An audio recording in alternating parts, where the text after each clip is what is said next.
Hey everyone, welcome to my Halloween compilation video 2025. We're making melt and pour soaps. We're making all kinds of fun melt and pour soaps for Halloween. There are a variety of techniques in here, along with different styles of soaps. But the main idea here is to have fun and to give you some ideas. Not everything is for, you know, perfectly do this exactly like I said so because it's more like let's have fun and here's some ideas of some fun Halloween soaps you could make. So follow along.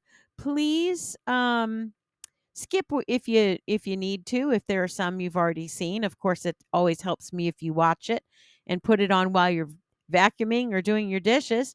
But if you need to skip, go ahead. Keep in mind, sometimes a soap will show up more than one time in here. It may be a completely different video focusing on something different.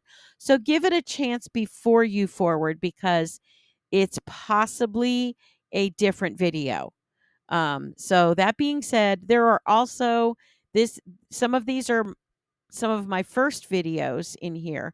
There might be some things that are wrong, some things I say wrong, some things I do wrong, and maybe later have figured out a better way to do something. So bear with me on some of that. I don't go back and fix things. I don't have time to. I barely have time to get these done.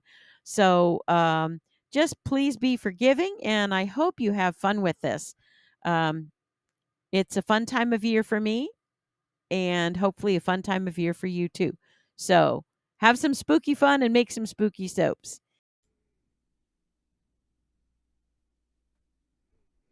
Hey everyone.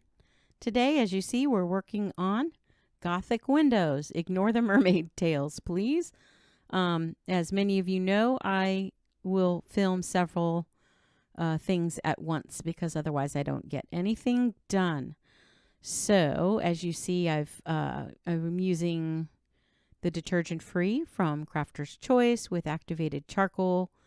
Um, some reasons for that.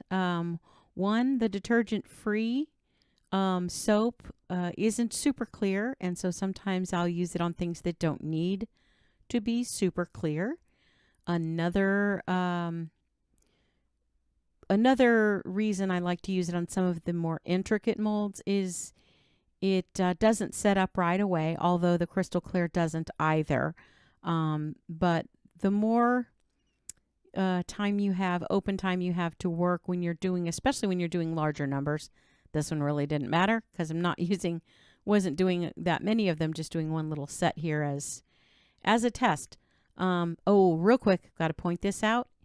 If you are not comfortable with using a knife or have not done so before to trim like this, then skip ahead to 9:29 or so. I do a real quick demo of another technique that can still give you a clean line on intricate molds like this. Most molds, you just fill them, you're done. If you pour over a little, you can cut it off. But you do not want to try to cut around each one of those little spider legs, I promise you. Which is what brings me back to the using of the detergent free and using the charcoal dispersed in glycerin. You can disperse charcoal in rubbing alcohol, and sometimes I do that. But the glycerin also gives it a tiny bit more flexibility. And as you'll look here, it's pretty important that it's not brittle when you're looking at molds like this. Please note how I'm really bending the silicone, not really bending the embed itself. I try to hold on to, in fact, a little spot that keeps the embed sort of stable as I pull the silicone away from like the edges of the legs and the more delicate parts and work my way inward. That seems to be the best approach for me. I do a lot with these little delicate embeds, and you may find a much better and more efficient way to get these out, but this is my approach to it and how it works for me. And I end up getting out little bitty details like those little tiny antenna or little pinchers or whatever those are on the spider's head. That's some pretty detailed stuff. And it usually works. Every once in a while, a little piece will break off here or there, which I usually don't mind with an embed that's a spider that might have had his little antenna break off, or pincher or leg or whatever, or tree branch. And these little teeny tiny tree branches, when I got those in the mail, I was very disheartened. I did not think I would be able to get soap down into each little crevice and then be able to bring it back out. Well, since this is a very heavily embed focused video, this is one of the reasons I chose to do this, is I'm doing that embed series, and these are some of the more difficult embeds I work with. A couple of key points is when you are pouring, one of the reasons you want it to be really fluid, and try not to pour it at a colder temperature like you would if you're trying to get a swirl. It's just not going to work. It's not going to flow into those crevices. Another little tip is to spritz either before you pour, just once, one little spritz, because these teeny tiny crevices, if you have too much alcohol in them, you're not going to get the soap in there. But if you just spray once, it helps the soap to move. That's one of the benefits of using rubbing alcohol, is it helps soap to move. And that's something that you'll hear me say a few different times in some of my other videos as I'm talking about when to spray or when not to spray. It can also make mica move. So if you're spraying, you see those mermaid tails sitting there that I did a couple weeks ago. I did the video for a couple weeks ago. If you spray an embed like that's been painted with mica, which you can't see at the moment, but you see the one at the top right-ish of the screen there. If you spray that right before you pour the soap, it's going to come off in your soap. So just something to keep in mind. Pour that layer of soap before you spritz with alcohol, and then spritz gently, because you're not trying to get under the soap. You're just trying to cool it a little and allow the next layer to adhere and get any bubbles out. So there's, as you see here, there's some options for the colorants when you're using stained glass.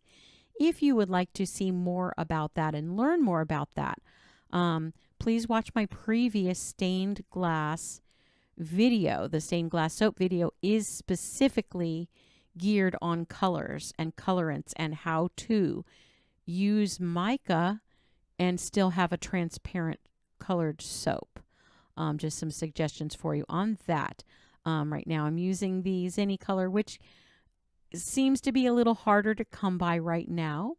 If any of you know of a place that you're able to find it at the moment, please leave that in the comments. I will put the link I use in my description part of the video, but right now it's telling me, and this is October 4th, 23. Right now it's telling me they're sold out, and I plan on emailing the owner of the shop that I purchased it from in Canada and asking when they're going to have it back, but I keep forgetting to do that. So if you know of another place that you can get it to the U.S., let me know, and let some of my other viewers know. Or if you know of a place that you can get it for my people who watch that are in the UK or any other country, tell us where you find it if you have found it or seen it. Because we like to share here. We don't like to keep secrets and have, gateways for all of our stuff, most of the time anyway. So 2 comments about what you see me pouring right now. I'm making the windows. I'm making the stained glass for the windows. And as you see me talking about up there, the reason I say that is because real stained glass does have little flaws in it. So don't worry about little flaws. A moment ago, you saw me pour clear soap in that orange one. Well, that wasn't just to give it like a mottled look, like, oh, look at this old stained glass that's discolored or wasn't the color didn't fully mix in, which sometimes happens and gives it a really cool look. Sometimes it's done on purpose. But It's also because I didn't estimate properly the amount of soap. So I thought to myself, well, I could melt some more and try to add some more color, but I didn't want to risk having that soap set up on me first. So I thought, oh, I'll just pour a little clear in there, and it does give a cool effect and a look that looks like stained glass. And the yellow one ended up, for some reason, more than the others, ended up bubbling quite a bit. And ooh, real quick, that little moment you just saw where I shoved a bucket under the camera, there's a reason for that. There was, and I'll get back to the bubbles later, but it's sort of connected. You saw bubbles in that bucket in a little pile in the center. That is about perfect.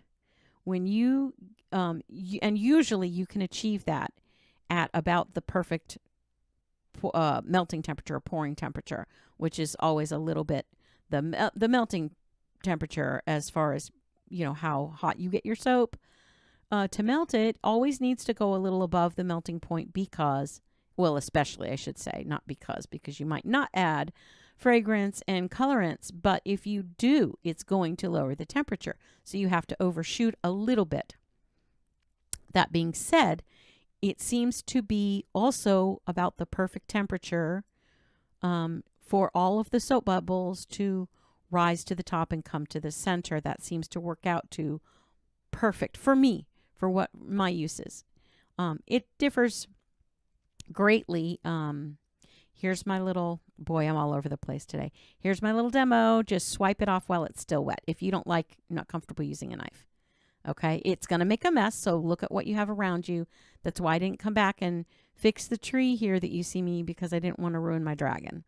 So I would have normally done a second swipe on that, but by the time I moved the little dragon, it was too set up and it would have just pulled the soap out of the mold.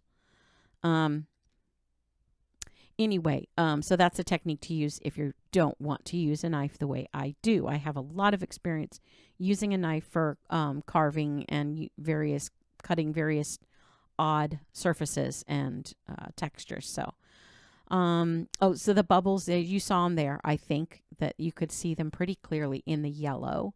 How many times? I don't know if you've seen a lot of stained glass in person, but if you haven't, you should go do that because it's gorgeous for one thing. But you can also note that there's bubbles in a lot of stained glass and glass art in general.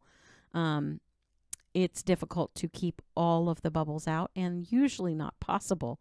And so that you'll usually find bubbles in art glass and stained glass. And that is, by the way, one of my favorite things. It's one of the reasons I'm very obsessed with the crystal clear, premium crystal clear soap from Wholesale Supplies Plus. I'm not paid by them. I don't have an affiliate link for them, anything like that. I absolutely just love that soap. And that type of look, the glass art, super clear look, is what led me to Melt and Pour and held me there. It fed my addiction for clear things, clear soap, clear glass art, plastic, gemstones, anything transparent or very transparent with some color in there, even translucent. I'm just obsessed with that. So I have been since pretty much almost before I can remember, as young as I can remember. I've always gravitated toward that and sparkly things. So stained glass is something that you will probably see me come back to every once in a while. The reason I wanted to do this one, even though I already have that colorant video that is showing different ways to get clear colored soap, is I wanted to do a Halloween version, and the embeds that I use for Halloween are some of my most complex embeds. So I thought it'd be kind of a perfect marriage for a good video showing a Halloween design and focusing on more complicated embeds and how do you get them to cooperate with you and not melt them. I can't tell you your perfect temperature, of course, to not melt them because I don't know what soap base you use. Um, if you look back another video to look for more complicated embed work, particularly embedding in little layers like this, is my koi pond soaps. The one that's the whole full pouring of my koi pond soaps, not the individual ones where I make just the embeds, but you want to catch the one where I do the pours. That gives you a real good insight and some pretty decent, I think, I have to go back and watch it again, but I think some pretty decent instructions on how to avoid melting your embeds and still get them, and also how to keep them from floating away, keep them in place. This one, it's not really fair to say I can tell you that much about that in relationship to this soap, because the embeds are, well, no, there is a spot. So we'll talk about it when I get there. But the embeds that you saw me make, the spider and the little branches and the bats, and you didn't see me make the skulls, but there's a little skull at the top right there. I am going to use a couple of skulls in these. And you didn't see me make them because I was making them for something else. And the ones you saw me make were out of black soap, and they are glow in the dark. I will be playing in the next couple of weeks with a glow in the dark video.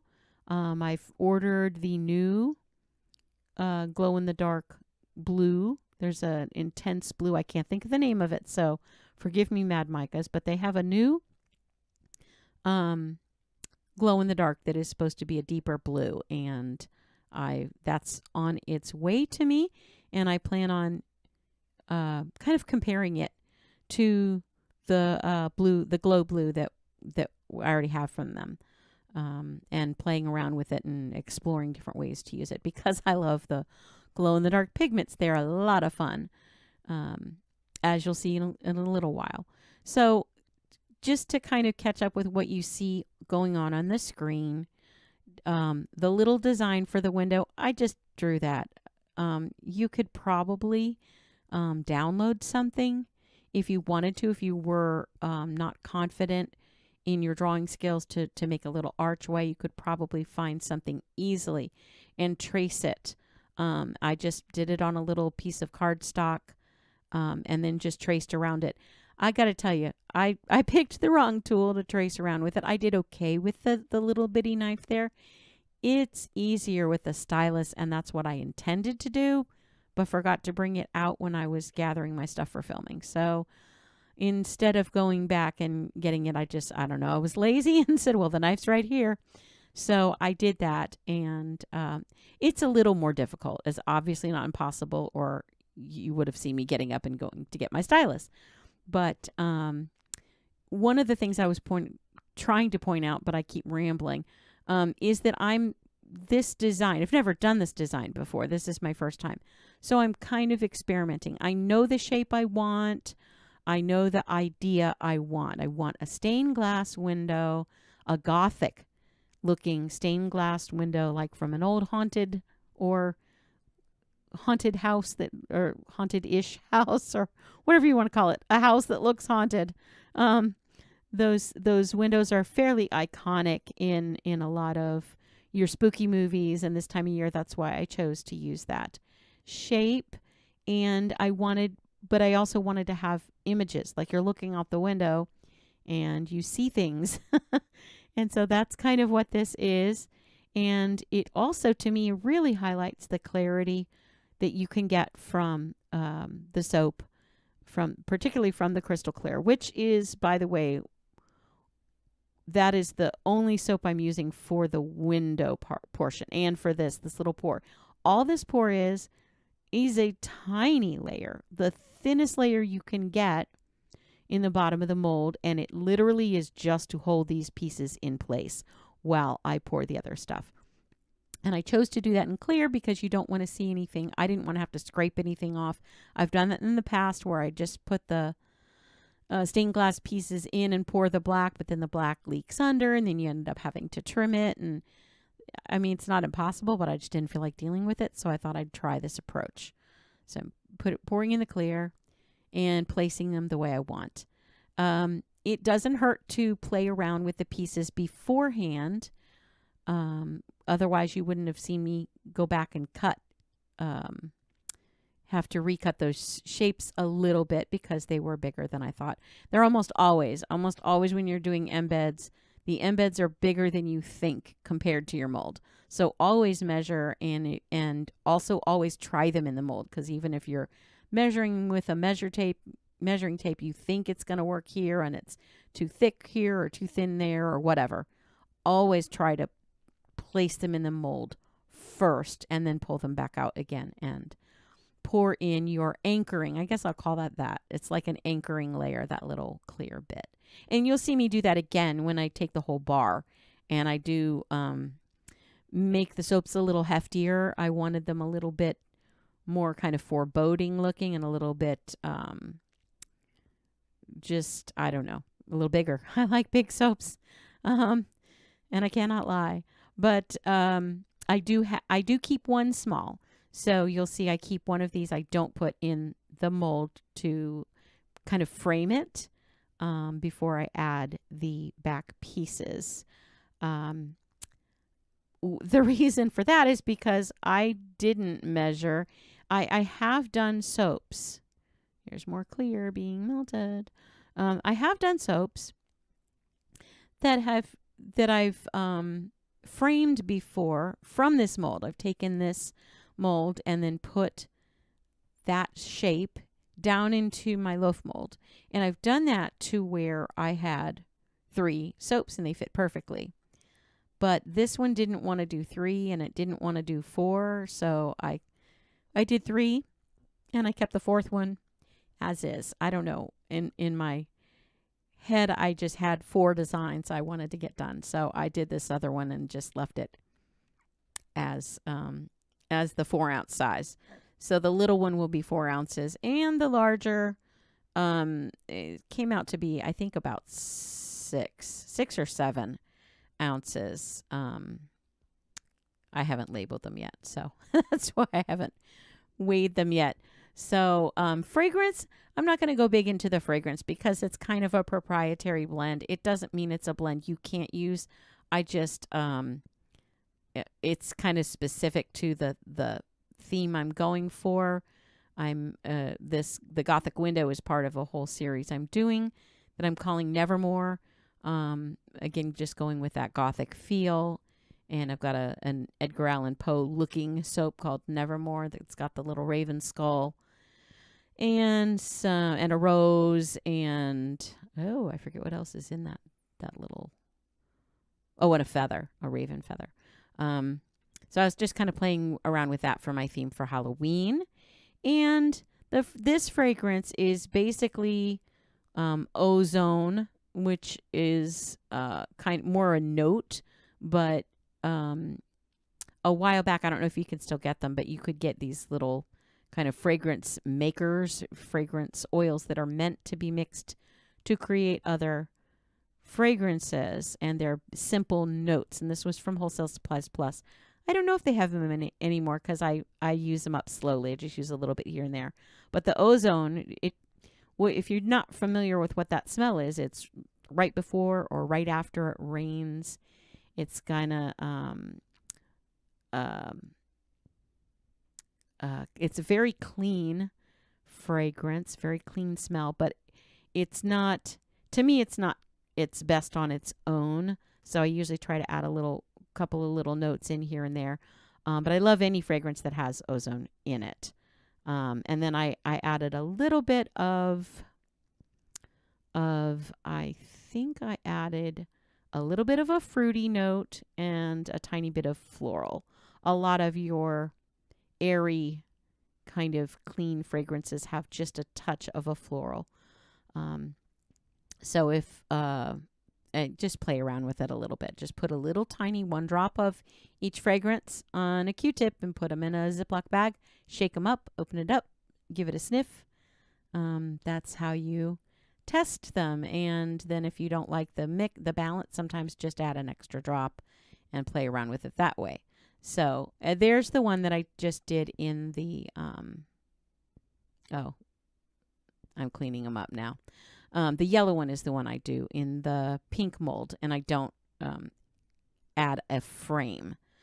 The other stained glass soaps I do end up having a frame, but I don't use this purple loaf mold for that. I did a much bigger, what do you call them?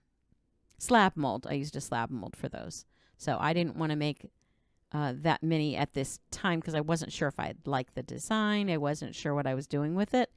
So when I'm experimenting, I usually try to do a few and not a ton of soaps because I don't want to end up getting stuck with them, or I mean, you can always rebatch, but also I'm hoarding my crystal clear soap because they're still out of it at Wholesale Supplies Plus. I'm in tears over that. So you saw I just poured the clear layer pretty hot and put those face down. So the front of the soap went down into the clear soap, and then I left enough room on either side that could give me like a frame around the window. Something I haven't done yet, and I may go back and do, is I may bevel the sides of those. I don't know. I haven't completely decided that. And like I said, they're not wrapped and labeled yet. So we'll see. We'll see what I do. If I do, I'll retake pictures and post them. So after I poured, did I already do the black? I'm talking too much. Oh, no. Okay. So I'm going to do this is the little one. This is in the 4-ounce mold. And I'm just giving it a layer on the back, a clear layer, not only to kind of seal everything in together, because it always gives a nice final look when you're piecing stuff together, to give an extra clear layer, but also to adhere my little branches to the back. And I think this one came out really cute. I liked all of them. I really did. I think they're just really fun. And then I'm sprinkling a little bit over the top just to kind of seal it in. Yes, it pours off. Yes, it looks like that's wasted soap. I promise you I will use that. Doesn't matter if it gets in with the black or not. I'm going to use it for something because that's what I do. I reuse every scrap pretty much, unless it's something that's really icky, gets overheated or something. I keep poking the sides. I don't know if you saw me poking that with a little stick and with a knife at other points. All I'm doing is trying to test how solidified that clear layer is, because I really don't want, right now I'm about to pour black down there, and I really don't want that to slip in and mix in with the clear, so I had to make sure it was fully set up. I am pouring this pretty hot. I think I'm pouring it around fairly hot for Crafter's Choice Premium Crystal Clear, because that's what I'm using. So for me, hot means, with that soap, it means around 130. 128 is a good starting point for that, and then I wouldn't take it any hotter than 133. I find like that's the point where you're toying with melting something, but you do want everything to adhere well. So you're basically wanting to melt a little bit of that first layer of any soap that it's touching. So it helps to encompass it. It helps to keep it as a unit as you're using it. I did use one of my other stained glass soaps recently, and it held together quite nicely. I was very pleased with that. Just this one, I'm spraying heating the clear layer and getting all the bubbles out.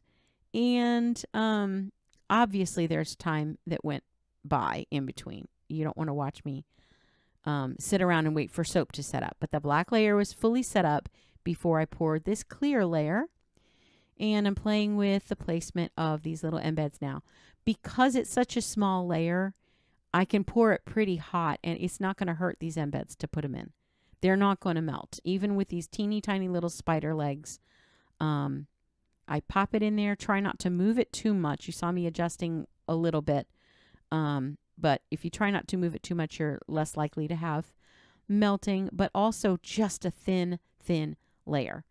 And then I pour, before it sets up, I pour more on top. That's important. If you let it set up, now you're talking about having to layer and get it hot enough to stick to everything. Well, this is hot enough, but I'm pouring a little bit in there and then spraying again right away, because that cools it right away and it's no longer in danger of being melted. But it's still liquid enough that I can come back in and add this extra spider that I hadn't planned on, but I saw him sitting there and I thought, well, maybe, because I knew 2 full spiders weren't going to fit. So I cut him off a little bit and he's just peeking around the corner. And that's something to keep in mind. We don't always think of using our embeds partially. I've cut up so many different types of embeds to use in a way that works for me. So don't be afraid to do that and play with that. You'll see when you see the full spider how it looks. Look how cute. See, he's just less than half of him showing. There's way more than half of him there because I wanted him to adhere to the outside really well on the back. So he goes back further, but I'm about to cut him up a little more. And I'm trimming. This is my big double-handled cheese knife. This is my second favorite thing next to my Uncle Andy's. If I'm doing loaf soap of any kind, it's Uncle Andy's all the way. But this isn't a loaf soap.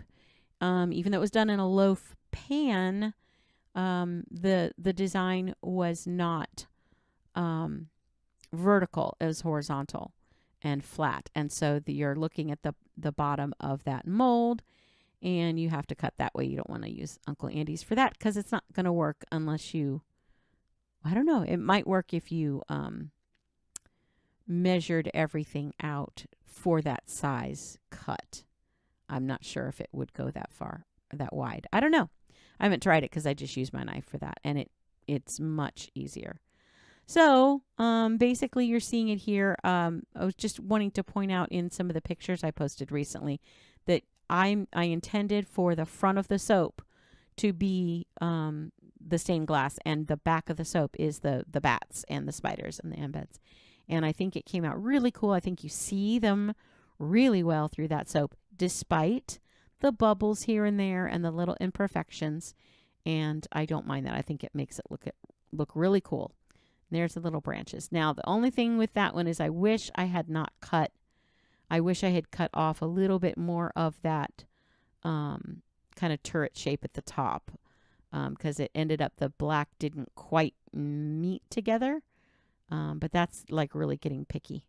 So, which is what I tend to do with myself. I am harder on myself than anybody else.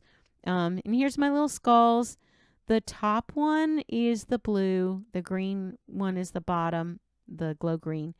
And I don't think I included enough of the blue in the batter, in the soap. The green I used plenty, and it shows up really, really well. They do look better than what it's showing here. It was much harder to capture on film than to just look at it. It's quite bright in person, and also quite bright you'll see it in the pictures I do toward the end, which is coming up very soon. So while I know that we're getting closer to the end in the end pictures, I just want to, because I always forget to get to stop talking. I want to thank you for hanging around with me, and hopefully I was able to give you some kind of tips or help with something. Always feel free to ask questions in the comment section, and feel free to reach out to me. I love to teach and help people to learn, and hopefully I provided some valuable information. It would help if you like and subscribe, because that helps my channel to grow and will help me in the long run. I've really hope some of this was worthwhile. I feel like I rambled for an hour. Oh, and here's the skulls real quick. Here's the skulls without. They still look really cool even when they're not glowing, in my opinion. And hopefully I will see you soon. And like I said, next week or a couple weeks from now, I'll be doing some glow-in-the-dark experiments. So I hope you'll join me for at least for that, if not for more. I have several playlists from beginner to advanced, and I hope that you can find something to get out of those. I thank you as always for engaging with me and for watching my videos. It's so appreciated. I hope you have a great day. Thanks. Bye.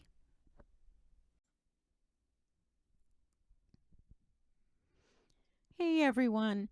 This video, as you see, we're going to be talking about some poppy seeds and can you put them in melt and pour soap. We're also, as you might see up in the text, going to be comparing a couple of different bases. I started this off to do poppy seeds because I have the additives playlist, what can you add to melt and pour soap, and I wanted to add to that playlist as I haven't done it in a while, and I wanted to also make some poppy seed soaps for my Halloween line. Just some fun little, a cute little take on little ghosts and bats and stuff that's not something really difficult. I have to have some easy things in my line or I'll drive myself crazy. So I got the idea because I happened to have the basic clear on hand, which I don't normally keep in stock. And I thought, well, it'd be kind of fun to see how it does in that. Because there is a very clear difference in the soaps that I normally make, the kind of soaps that I make with intricate pictures and some of my more artsy soaps. I don't believe I could get away with using the basic clear. I am later going to do a video comparing those as well when I have time to. I don't think probably heading into the season is not a great time for that because every soap I make pretty much now needs to gear myself toward the holidays. But this was kind of killing two birds with one stone. And I was curious how it would look with just poppy seeds in it. And I know a lot of people, as it says up there, do like to use a suspension base. But I have used poppy seeds in a variety of different soaps and I've never done it with the suspension base. I have used a suspension base, but not for poppy seeds. So, so how do you do that? Well, it's going to tell you right up here. But basically it's a temperature thing. It's just like with swirling. A lot of people use a suspension base for swirling, and I don't see a problem with that at all. It does a beautiful job. I've seen many wonderful, knowledgeable soapers use that for their swirls, and the results are gorgeous.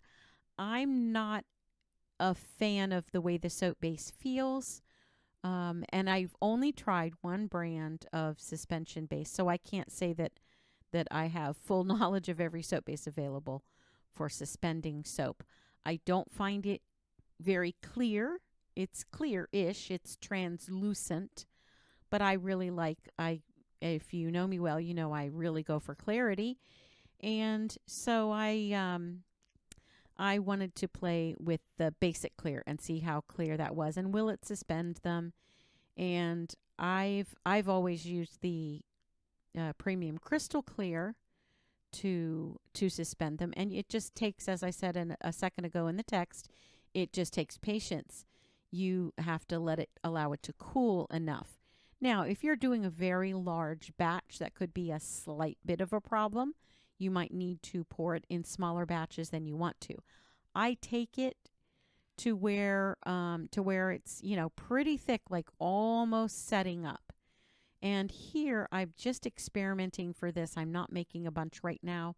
I just kind of wanted to see how it would turn out and see if it's something I wanted to put in my fall line. And if I go to make more and get out further molds, etc., then I might melt more at once and do a larger batch. Well, that means you have to pour quicker because once it starts setting up, you've got to move. So anyway, I was while I was playing with the idea of doing the poppy seeds and using a regular base, not suspension, I also wanted to compare the clarity of those soaps. And I kind of chose the poppy seeds to do that with because you're looking through the soap at the poppy seeds in various positions if you don't allow them to sink or float. I can't remember which one they do. They either sink or they float, and you'll find a lot of additives are that way. It's the same with oats. If you use rolled oats, it's either going to sink or float. And I can't remember what this does because it was behaving so well for me in these soaps. The poppy seeds I have that I'm using right here were just purchased at a grocery store. They're an organic form of them, and I've never had a problem with them. I don't know where else you might purchase them that might cause a problem, but I think sometimes when people are using various sort of they are botanical ingredients, really. It's a seed. So when you're using, we all know there are a lot of botanicals you cannot use. In fact, most of them you cannot use in soap, but the ones that you can that are kind of iffy and people sometimes have problems with, I feel like sometimes that's where you purchase them and like I mentioned earlier, and what might be in them along with the actual material. And real quick, I'm going to kind of stray away from this one for just a second because I feel like in calendula soaps, I think sometimes it's how much of the plant matter you get in there. I think I have really good results from using just the petals, but I feel like, I know because I've purchased it that way. When you purchase the flowers, a lot of times it comes as the whole flower. And you can purchase the petals individually. They are a lot more expensive. But just keep in mind, if you purchase the whole flower, you might want to kind of pull off some of the other stuff so you're not having a leaf or larger part of the flower in there that isn't the petal. I feel that's where some people might have problems with those flowers. Now, I don't recommend using other flowers, although it depends on what country you're from. I know that some other countries are allowed to do that, so I'm not saying you can't. I've just seen a lot of soaps with rotting flowers in them, and I don't recommend it unless you have somebody testing your soaps, which they do in the UK. Their soaps must be tested before they are allowed to sell them.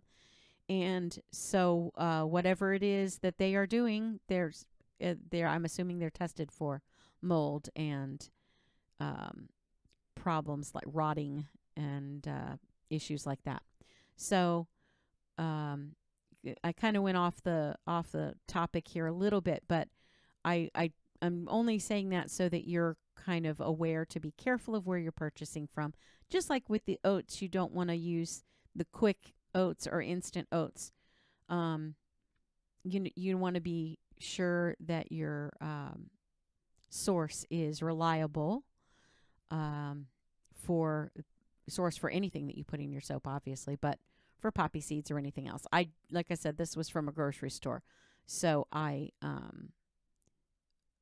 it's not specifically made for soap, but I have not had a problem with them. I'm showing you a lot of stirring here because I wanted you to see how long it can take to cool off after melting. These were not, even though I don't have the thermometer to prove it, if you were reading through my text up there, you noticed that my battery died and I'm working sans thermometer, which I hate to do. I use my thermometer a lot. I have gotten to where I can feel the outside a little bit and have a basic idea from the look of it, the feel of it, the viscosity. So, I mean, that just comes with experience, but I still like to rely on it overall. But I'm stirring. I want you to notice that I am stirring a lot and frequently spraying here and there to help it cool. But I am also stirring to prevent a skin on the top. Because if you're going for clarity and going for a look of poppy seeds in something clear, where you can, have a cool look of little spots, you don't want little skins and weird chunks of soap that don't look like they belong there.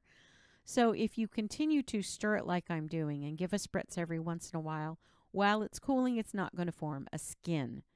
And it also, if you notice, I'm not stirring quickly.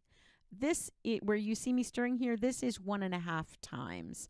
It's not super fast, but it is faster than I am doing. I'm stirring fairly carefully because I don't want to create a lot of bubbles with this.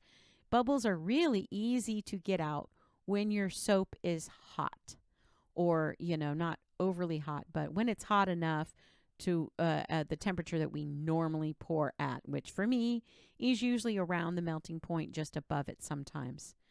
But this I'm pouring way below, just like if I were swirling. And I'm estimating I'm pouring these around 115. I could be totally off because my battery died, but that's my estimate for what I usually bring my soap down for when I'm pouring for a swirl or for something that I want the temperature very low at. So I'm going to guess around there. And if you're pouring at that low of a temperature and you incorporate a lot of bubbles, they're going to be much more difficult to get out, to spray out, because they will not readily float to the top, just like the poppy seeds won't. It's going to stay kind of suspended in the soap, and it won't. The alcohol spraying it on top is not going to reach it as easily. So that's just a little tip for anything that you are pouring at a cooler temperature. You want to be, and I mean, we always want to stay as cool as possible for the soap that we're making. But that's an important point for soaps like this, because you want to see the poppy seeds. You don't want to see a lot of bubbles. Every once in a while, you do want the look of bubbles, then stir away and let it cool pretty cool off to the point of almost ready to solidify, and you'll have some bubbles, most likely. So I'm just kind of, I over poured, and so I'm just scraping that off with a knife. You can do whatever technique works best for you. Because they were so close to solidifying when I poured, this would not be something I would want to use the technique where you just kind of scrape it off with a little squeegee when you're after you pour, because it's just going to drag the soap and mess it up. So this is the results. This isn't the final results. Before you go, I am going to be doing a little bit more with this. I just wanted you to have an opportunity to look at the soaps, plain and fresh out of the mold. I am going to spritz them and see if you can tell the difference. I can tell very readily the difference between the two. I know, of course, I know where it is too, but I can see very clearly which one is the premium crystal clear and which is the basic clear. They still look really cool, though. That's what I like about this one in doing this little experiment, is that they still look good. So I feel like with a soap like this, the basic is just fine to use. The basic is the one on the left. It almost looks a little luminous because it's dispersing the light a bit, whereas the clear soap, it's going more directly through, and you see my fingers behind a little clearer. So that's one of the reasons I wanted to try it with these soaps. I kind of figured it'd be easy to see, but still not ruining a soap. I'm not making a soap that isn't going to work well because I'm using the basic clear. So no waste of anything of soap or time, because they look super cute no matter what. And it's there's just not that much of a difference to say, oh, I wouldn't want to sell that soap. I think it's fine. Now, back to real quick, I'm not a super fan of that soap itself for me personally. Keeping in mind, please, that the feeling of soap, the skin feel and the reaction and how it leaves your skin is so personal, and it's very subjective. it's going to feel different on every person's skin. So a lot of people may be just fine with the basic. My skin is super sensitive. I don't have a reaction of any kind. It's not hurting me. It's not causing a rash. It's not making my skin flake off or anything like that. It's just not as nice of a feel to me after. It just leaves my skin a little tight. I feel like sometimes the people who always ask, can I add this and that to moisturize? I feel like they may be using the basic type of soap. Whereas the premium soaps, I'm only talking about the Crafter's Choice, but honestly, you're probably going to find the same things in the other brands that have various levels of soaps. I know Stevenson's have some that are more premium in nature. I think they call them ultra. Well, that's the ultra clear.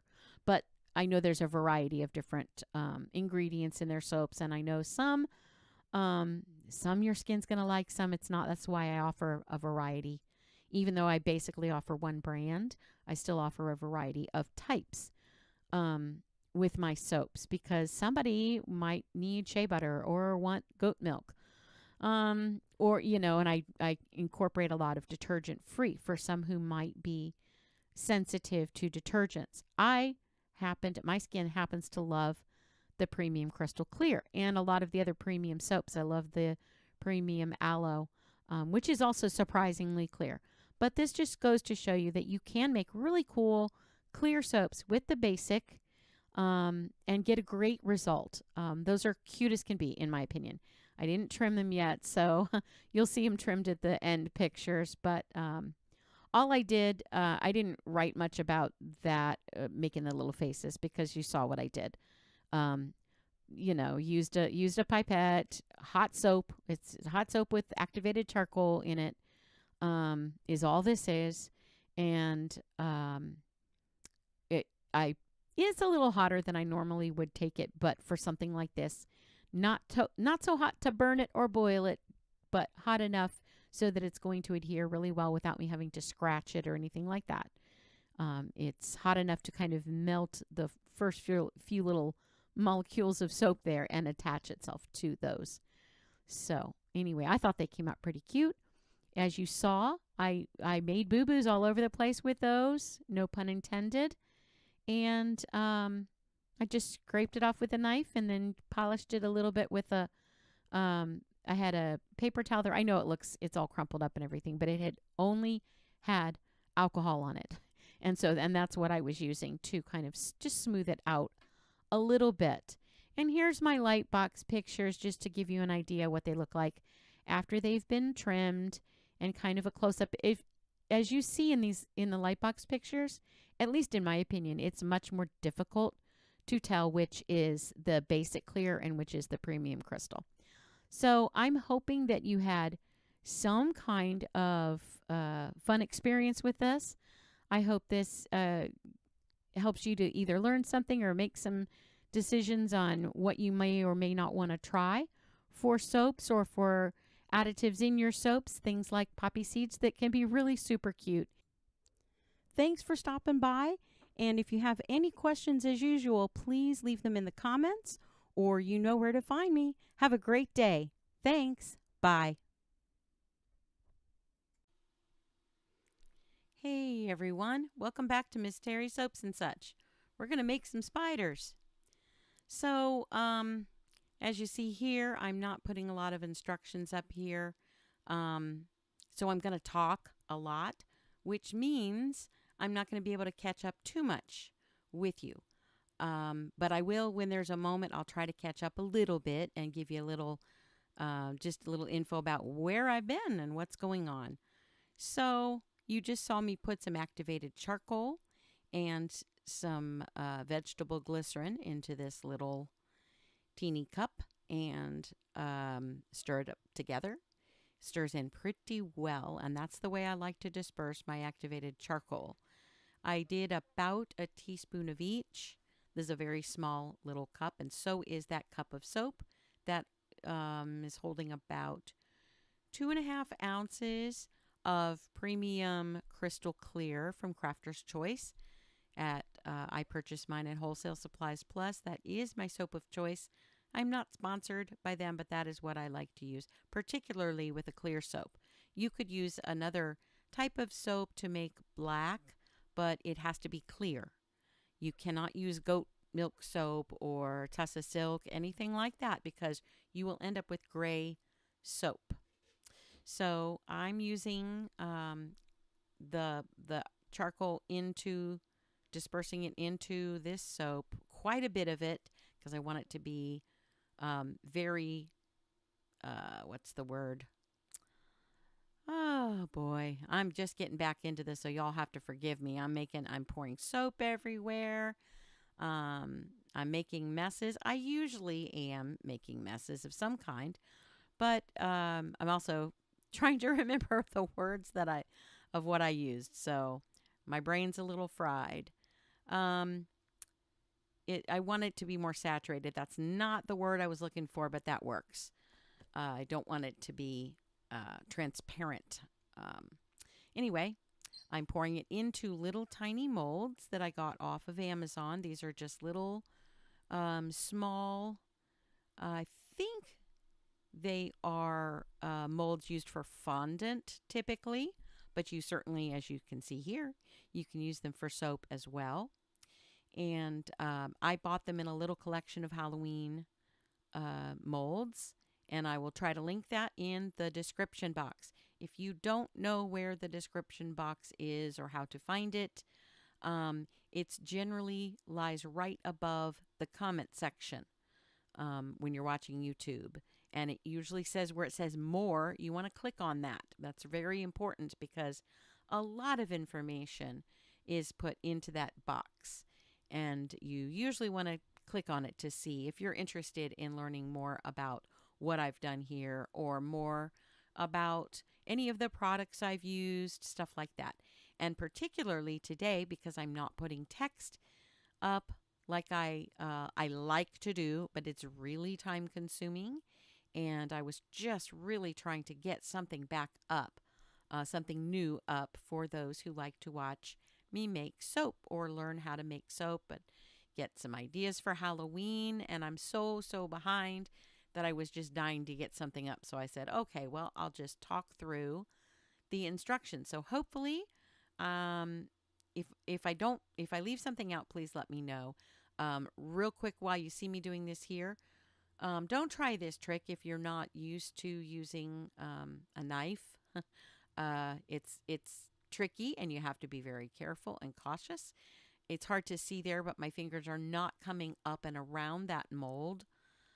They're staying below the surface, so I'm not going to cut off the fingertips. I need those, and so hopefully you will either have some experience with that, or maybe you're better at pouring than me.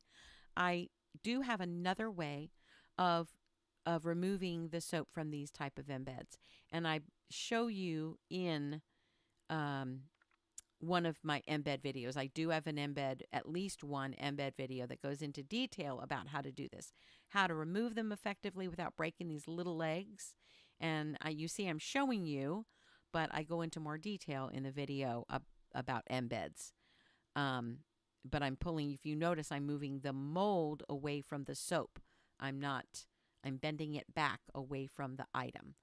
So the spiders are done. I am unmolding some bats here, and I had already unmolded some little trees. Those are for a later soap. So I apologize that, but I just kind of had to do a bunch of stuff at once.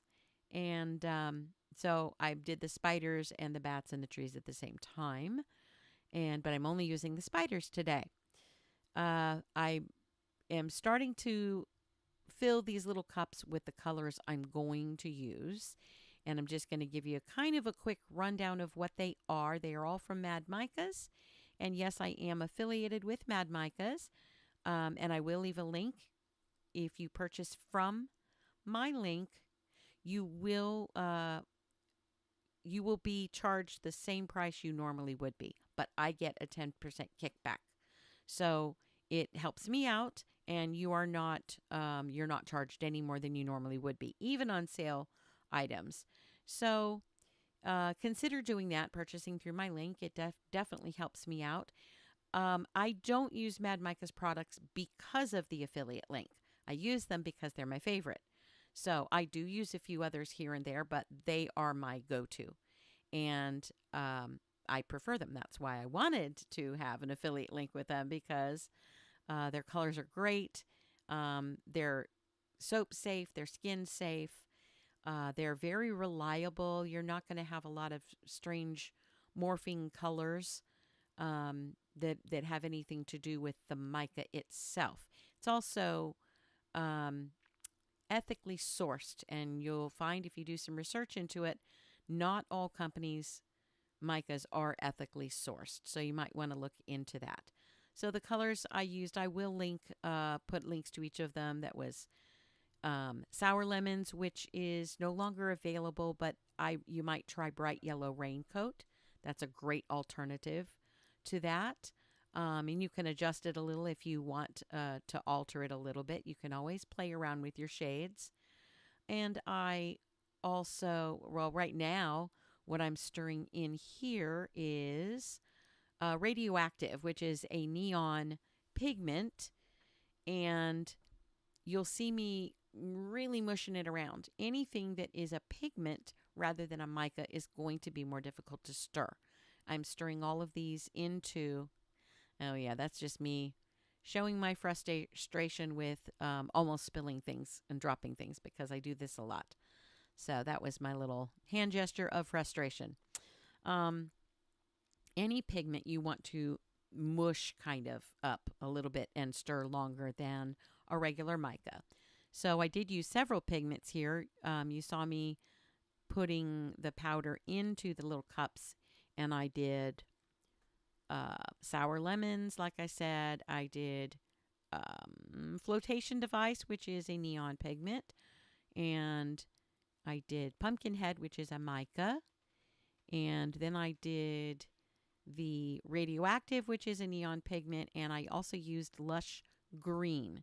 There's a couple, I think there's a couple more that I used, and I'll holler those out as I use them, because it's too hard for me to remember and go back and figure out what I used without seeing it. I'll remember as I see it. Anyway, so the colors are mixed up ahead of time. Some of them. I don't mix them all up ahead of time, because if you do that, the alcohol that I disperse it in can dissipate a little too much. Dissipate's not the word I'm looking for. Evaporate, that's it. So it can evaporate a bit too much, too quickly, if you're waiting for long periods of time. And I do have some layering here, and allow the soap to set up in between some of the layers, which means they're sitting for a while. How long really depends on where you are and your environment, temperature in your house, etc. Even the humidity can alter how long it takes the soap to set up. So it's a little difficult for me to tell you exactly how long to wait. You want to wait till it's set up. For these, they don't have to be completely set up, but you really want a thick skin. So just be aware of that. You don't want anything moving underneath that top layer when you pour on the next layer. And we'll talk more about that as I layer. But again, I am using the premium crystal clear from Crafter's Choice. That is, as I said before, my soap of choice for a clear base for sure. It's the clearest I've used, and it's the easiest to work with, in my opinion, because it has a lower melting point. And we'll talk a little bit more about that as we go. I failed to mention when talking about the spiders, or at least I think I did, that you want to pour those at a little bit higher temperature than your melting point. Not a lot, couple of degrees should do it. It just makes it easier for the soap to disperse into the little nooks and crannies of the spider legs. Also, alcohol can help that. You can either spray it first and then pour, or pour it and then spray. Either way, it helps the soap to move into the crannies. Forgive me if I repeat myself, because I don't know. I can't remember if I said it or not, because this is my second take. So please forgive me. You have 2 small cups here with the Lush Green and with Radioactive. And I poured about about an ounce and a half in each, maybe a little bit less. And I do end up using all of that, but not all at once. I come back and use a little bit more radioactive later on, but I'm just swirling them. The temperature I'm swirling them at is probably about 120. I let it cool off a little, enough to where it's not going to completely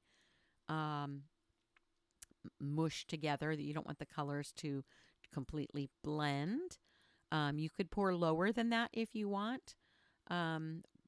Probably can still pour this one at 118, maybe even as I think 115 is going to start setting up. And again, depends on the temperature in your house. I think I did it at about 120.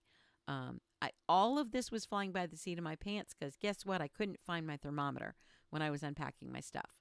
I did just move, and so this was the first real full soap I've made in video since I moved to Iowa. So the temperatures are different, and I can't find my stuff in my boxes, and so many different problems going on that have kept me from filming.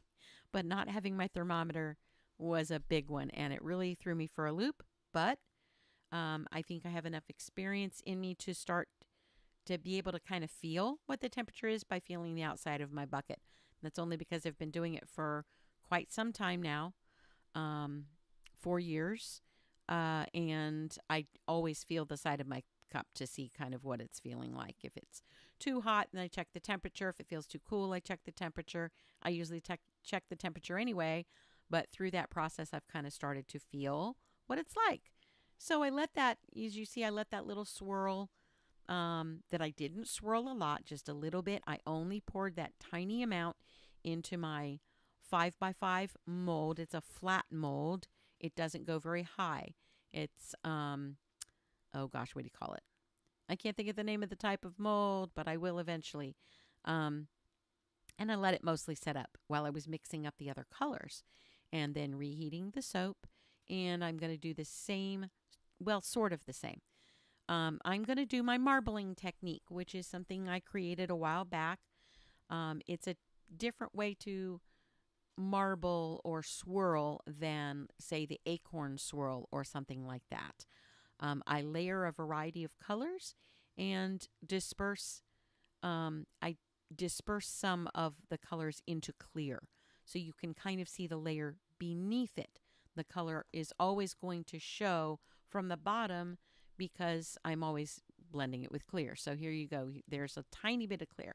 I'm pouring that kind of hot because I want it to stick to the previous layer. I did also spritz a tiny bit of alcohol. That also helps. Don't go crazy with the alcohol with that because you will prevent it from sticking instead of allowing it to adhere if you use too much. I really recommend using a light mister.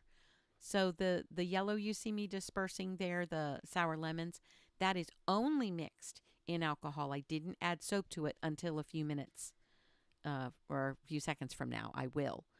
Because I didn't like it. It wasn't, sometimes I've used a color with just alcohol and it really makes a great effect. But I think my fatal flaw in that was I didn't add a little bit of titanium dioxide, and I usually do when I'm doing this technique. It makes it disperse differently in the soap and in the alcohol. So now this is with the added soap, and I have a little bit more control over where it goes. I think it was a little more of a foggy spread of that yellow than I wanted it to be. So you see how I'm fixing it here is by adding clear. Adding the clear is also part of how I marble. I'm using the clear soap to move the colors around. And then sometimes I come back with a stick like you see here, just a little silicone stick, little stirring stick. You can find them I found mine on Amazon. People use them a lot for resin art. So that is a good area to look in on Amazon in your resin materials and your resin tools, resin making tools. So that's all you see me doing here is adding. While I'm adding more clear, I want to go back up and tell you that I am using apple fragrance, just pretty simple, Wellington fragrance company, and it's apple. And then I added a touch of winter candy apple just to make it a little unique. And here is, I let that layer set up with the orange and the yellow, and now I'm adding more clear. So I always let the previous layer set up pretty well. It could still be a little bit soft. You just, like I said, you don't want it runny at all. You have to have a thick skin. Not a thin skin won't work because you'll just start moving the soap again when you pour the clear. Now this orange that I'm using now is Pumpkinhead, and it is a mica. And I know in the images here, at least on my computer, it is looking like a red. It's really not. It's a true orange. It's a little bit more on the red side when you're comparing it to Flotation Device, which is a really pale gold. Not pale gold, bright gold. It looks like a flotation device. I don't know what else to say. But I'm pouring that. There's soap mixed in with all of the colors from here out except for the Sparkle Sunshine, which I used toward the end. So I'm taking a chance mixing orange and green. If you don't know that, it's very easy to get a nice muddy brown from mixing orange and green, just like mixing, if you were to mix orange and purple. There's so many different ways you can come up with brown. But the orange and green typically will create a muddy brown, so you have to be kind of careful.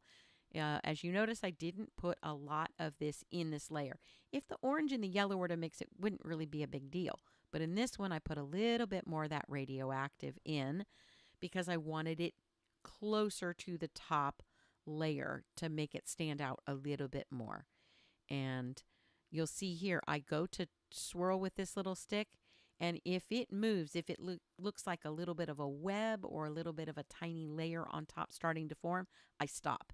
If you keep moving that, you end up with a big hot mess. So now I'm just sprinkling on a little bit of that Sparkle Sunshine, which is an amazing color. It is a mica, but it's glitter-like mica is what it's referred to, and it is definitely soap and skin and environmentally safe. And then I go back and add a little more clear. Now here is where I can tell you that I got a few bubbles, and part of that is I was going to either end up with bubbles or possibly make brown, because when you squirt with alcohol, when you spritz it, it can make the colors move, and I was afraid to make the colors move into one another too much. So I erred on the side of letting there be a couple of bubbles. Even though I saw them and wanted to spritz them, I didn't. So it took a little bit of holding back on that one, I guess. Self-control, I guess, is a better way to put it. And yes, I am cutting my spiders in half right now. I don't cut all of them in half. I just cut a few of them in half. The look I wanted to go for was an entire layout of spiders everywhere. And I could have just put a couple of spiders in each bar. I'm only cutting this into 4 bars because it is a 5x5 mold from Brambleberry. And I don't know. I didn't want it to look too neat. 2 spiders or 3 spiders on this bar, 3 spiders on that bar. I wanted it to look like a whole layout of spiders. So I think you'll see by the way I start off is I do want to make sure each bar has at least one whole spider. So that's what I'm starting with. And yes, I did pour pretty hot clear over that so that it would adhere to the layer beneath it. And then I spritzed it with a tiny bit of alcohol and start shoving the spiders in quickly. Now, you also will notice soon I'm going to add more clear because I also want the spiders will need to be covered in clear, and I didn't want a layer to set up in between because then you're just asking for more possible bubbles and for the layer to show where I've added the spiders. So here you see me putting in the half spiders, and I think you'll get the look that I'm going for as you see it looks like there's a spider off of the scene. I don't know if that makes sense. Half of the spider is, as if it continues. So my little trick that you'll see, and it's not just my trick, but I've seen others use it, but a tip for you when you're adding embeds like this, and this is also in my other embed video, which I think involves mermaids. The spritzing here, as I pour, I'm spritzing right after. You see that? I'm pouring on the spider, which really I should have poured on the background instead of the spider. Another tip, if you're pouring hot soap that you want to adhere, don't pour on the embed, pour on the area around the embed and let it float over. But again, I'm still getting back into things. But nothing really melted because you see me spritzing immediately after I pour it. Now, I'm not going crazy with the alcohol. You don't see me spritz, spritz, spritz, spritz, spritz, spritz, spritz. You just need a little spritz, and it cools it off immediately and didn't melt anything. I had to guess what temperature I was pouring some of these things at, and I would say with this one, this clear layer, when I first poured it on before I added the spiders, it was probably about 129, and then cooled a little bit as I went, maybe 130 at the most.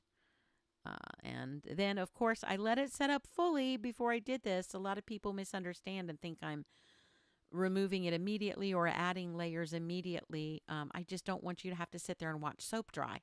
That seems kind of silly.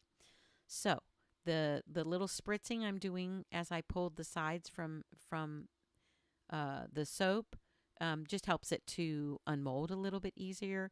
It's more of an important tip when you have a great big deep mold like a loaf mold, but this one is just a little shallow pan mold. I know that's not the word. I can't figure it out to save my life right now. It's on the tip of my tongue, but anyway, there it is, all unmolded. And then as you see, I'm going to pull up my knife in a moment and cut it up into 4 pieces. I'd say 4 even pieces, but that didn't work out real well. They're mostly even. They're mostly even pieces. So I'm not the best at cutting. I just do my best, and that's the way it is. It is a handmade item. It is soap. If I'm using a loaf soap, I like to use Uncle Andy's, but when I'm using, when I'm making a big flat soap, again, can't think of the word to save my life, then I like to use a double-handled cheese knife. And I also like to use that to cut up the big blocks of soap because having the 2 handles allows you to put a little bit more pressure from the top without hurting your shoulders, without hurting your back as much. At least to me, it makes it much easier work than if you're trying to use some big chef's knife or something. So, double-handled cheese knife. Found mine on Amazon. Don't remember the brand. Easy to find them, though, at a variety of price levels. I did not get a real expensive one, and I still love mine. It's a great tool to have if you are a soap maker, particularly for melt and pour soap. I'm marking these at a weird spot. I just want you to know that this isn't my normal tape measure, and the 3 and the 2 and the 1 are hidden underneath that little handy dandy little part that you pull out, the little handle on the end. So I measured from 3 to 8. So it's still 5 inches, but that's the way I had to do it for this. So I'm sorry if that looks confusing. It's 5 inches. And so I cut at the 2.5 mark, but not what the tape did not say 2.5. I just measured 2.5 inches in and made little marks on each side because they are square. It's a square soap and it's a square mold. You can do them even like that. You could probably come up with some other configuration if you wanted a different soap, but I wanted some little squares. And that's what I did. Trick with when you're cutting something like this, push on the soap as you're kind of wiggling the knife out. You don't want to, you can push, you can twist. Either one of those helps it. It will stick to the knife. That's really any knife you use. I do prefer to twist it off, but in this instance, I didn't want, I probably didn't wait long enough. I did, but I mean, I was taking a little bit of a chance there. But you still see I'm twisting to get them off of the knife because they're sticking. But I am very aware of where my fingers are, and I recommend that you are also aware if you use a knife like this at all times. It is an extremely sharp blade. Now, normally, if you know me, I do a lot of beveling of my art soaps. I don't bevel every soap, but most of them I do. I have been at least. And these, they had an edge that needed to kind of be removed, and you see me kind of pulling at it a little bit right here. I go back and clean it up a little bit later with a cloth, but I changed my mind on the beveling. One of the reasons, if I don't bevel, it's because I'm afraid that I might somehow remove too much of the image. It changes the angle of the way that the light comes in, and sometimes you lose part of the image that's there. You're not seeing things, it's getting fuzzy, because Mr. Soaps and Such was good enough to get the camera right for me. So get it all set up so that you could see it up close, because we have to change the distance of the camera and adjust all that good stuff. And he's good at that. So here you are. This, while you're seeing them, the layers look so cool when you turn it to the side. I think that looks really neat. Anyway, while you're enjoying the look of these neat little scary spiders, just to let you know why I moved to Iowa, if you don't know already. First of all, I lived in Florida, and it was getting kind of pricey just to live there. So that, in combined with finding out my dad had cancer, I wanted to be up, and we knew it was terminal, and I wanted to be near him as long as I could and help out my brother and my sister, who also live up here in Iowa, and we're helping to care for him, and also run a few different businesses here. So they kind of needed help, and I left. I left Florida and got up here, and Mr. Soaps and Such and I also live now on my dad's property with my brother and my sister, all in different little domiciles. But we're crossing our fingers that we make it through the first winter. I am not a cold type person at all. So you'll see me struggle with how to make melt and pour soap without it freezing on me, and different little things. I have some ideas of things I want to try, and I hope you'll stick with me and see how the first winter turns out. We have so many cool things planned for you. We're going to teach Mr. Soaps and Such how to soap. We're going to take some field trips. We're going to do all kinds of really fun things. And I just want you to know that I really appreciate you watching my video. I hope you'll come back and see what else we have in store for you. I do have a few more Halloween ones coming up very soon. Thank you so much. I hope you have a great day. Thanks. Bye.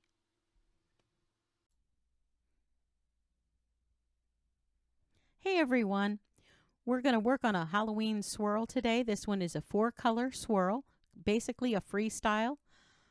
If you are a beginning soap maker or a beginning melt and pour soap maker, please check out my beginner series playlist for melt and pour on my YouTube channel, and get to know some of the techniques there, and let that list help you make some decisions on the types of soap you're using, etc., and learn about the all important temperatures and all the good stuff you need before you try swirling. Also, check out my swirling playlist that gives you a variety of other swirl techniques to start with. None of those lists are complete yet because I am still adding to them. My channel's not real old yet, but I'm working on building it as fast as I can. For those of you who have seen my swirl videos before, this one is slightly different. This is not an acorn swirl. I don't even know what to call it. I think I said a minute ago I'm calling it a freestyle swirl. If anyone knows that if there is a technical name for this type of swirl, please let me know in the comments, because I just don't know. I don't think it might be comparable to some type of a technique in the cold process world, but it doesn't give the same results as those. So I'm not sure if it even correlates at all. Anyway, let's jump into it. I'm working on some Halloween colors. These are kind of contemporary Halloween colors that you see now. You used to, when I was growing up, you saw orange and you saw green and black, and that was about it. And then over recent years, well, even when my kids were little, they started adding hot pink and black, or purple and black, or purple and green. So we're doing purple, orange, and hot pink, sort of. It's actually two shades of purple. One that kind of, as compared to the darker purple, looks a little bit like hot pink. It's definitely a more pinkish purple. The colorants I'm using are coming up on the screen, so I'm not going to go into each one in detail. I'm more going to talk about the technique because you choose whatever colors you like for your soap. I'm doing a few in a series for Halloween, and so this is just the first in that series. What I wanted to say about that pigment that I was stirring right there, the Mad Mica's Grape Ape. Any neon pigment needs to be stirred quite well, and really, as you're adding it in alcohol, and you really do need to disperse it in something, alcohol or glycerin, something like that, before you add it to your soap. Other micas, sometimes you can get away with just adding it directly to the soap, depending on the technique you're doing, on the type of soap you're doing. But definitely the neon pigments need to be kind of mushed up a little bit. I'll almost think like pestle and mortar needs to be ground a little bit. Now, I will say this, the Mad Micas, and I am affiliated with them, but I'm not saying this for this reason. They're not paying me to say anything about their products. One of the things that led me to stick with Mad Micas is their neons. Their neons are a finer quality. They're a finer particle, I guess. I'm not sure, but they break up a little, quite a bit easier than some others that I've worked with in the past. But they still will clump. If you're not careful, you'll end up with spots in your soap, which again depends on the look you're going for. Sometimes that might work just fine for you. But I did, yeah, I'm just adding some glitter now. Mystic Gold, I think, was this one. I'm actually not positive on that. I'm going to have to look it up. Because I was toying back and forth between two different colors of Soap Safe glitter, and I think that's the one I ended up with. I did add, if you'll notice, I did add a tiny bit of titanium dioxide to the neon. Just a little bit will give it a brightness that it's lacking and increase the opacity a little bit. But not much is needed. Of course, you can add it until you like the look of it. It's not going to change or morph. That only happens, the colors themselves, unless it's got vanillin in the fragrance that's gonna change the soap color. The colorants themselves are not gonna morph. The reason you saw me adding that orange to a kind of orange-looking soap base there is I had it and I wanted to use it up, and I knew I was using orange, and the fragrance went well with that soap, because that soap is actually, it comes with a little bit of fragrance in it. The apple ice, ice apple honey wine, something like that. It's a premium soap from Crafter's Choice, and it actually does have wine in it. I was trying to use up that batch because it's gotten a little dark. Some of mine, I've have some that have been just sitting there. I mostly use premium crystal clear, and sometimes some of the other soaps that I have on hand get ignored, and the color can darken on some of those if they just sit around. So that one is not going to hurt the color of the orange soap. So I used a little bit, and because the fragrance is a bit fruity, it went quite well with the fragrance I'm using, which is orange cranberry. Honestly, because it's got a lot of very sweet notes to it, it smells like candy to me. And it works very well for a candy type, just a generalized candy fragrance. And I thought Halloween and gathering lots of candy, that's what this made me think of. So it worked perfectly for this soap. one thing to note when you're doing this kind of swirl, I kind of just dove in quickly, is you want to have them all melted because you're alternating. It's almost impossible to keep them all at the same temperature. I do have, if you'll notice, I have 2 buckets that are far larger and more full than the others. That's just the way I like to do it. You could do 4 equal buckets of soap. Just divide the volume your mold holds into 4 equal parts if you want. This is all aesthetic. This is all, the art of it is what you choose to do with a technique. And I had way more, not way more, but I had a lot more of the Harold's Purple Crayon, that darker bluish purple, and then a little bit less of the Grape Ape, and it just kind of went down from there. A little less orange, and then a little less of the clear. The clear and orange are more accent colors.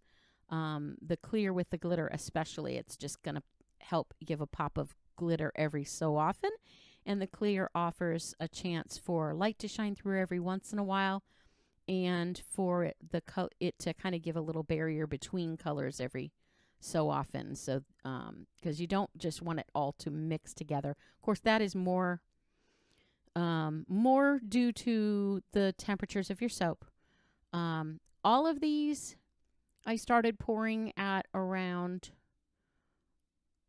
for the 2 larger colors, I started pouring around 116, something like that. The smaller ones, because I ended up having to nuke them again, especially that orange orange, because I thought it was melted through and it wasn't. I took it out of the microwave before it was done. Sometimes you do that to let it melt the last bit of soap so you don't overheat it. And I kind of forgot about it and then went back and it hadn't finished melting the rest. So at the last minute, I stuck in the microwave, so it was too hot to start with. That's why I started with all of the other colors. And I wanted to be particularly careful with the orange, because the orange is what could throw a wrench in the whole thing. It's also what can make it super beautiful, but orange and purple do not make a good color mix. It does work. I mean, they do. They are a good color combo together, but when you mix them, like you're actually blending colors, you're going to get brown. So the more pink of the purples in that, the Grape Ape, is going to mix better with the orange than the darker purple that's more blue. And you'll see there are a couple spots where in my soaps it starts to swirl just a little bit with that darker purple and gives a bronze effect, which I don't mind. It came out fine. And I was very careful with the temperatures.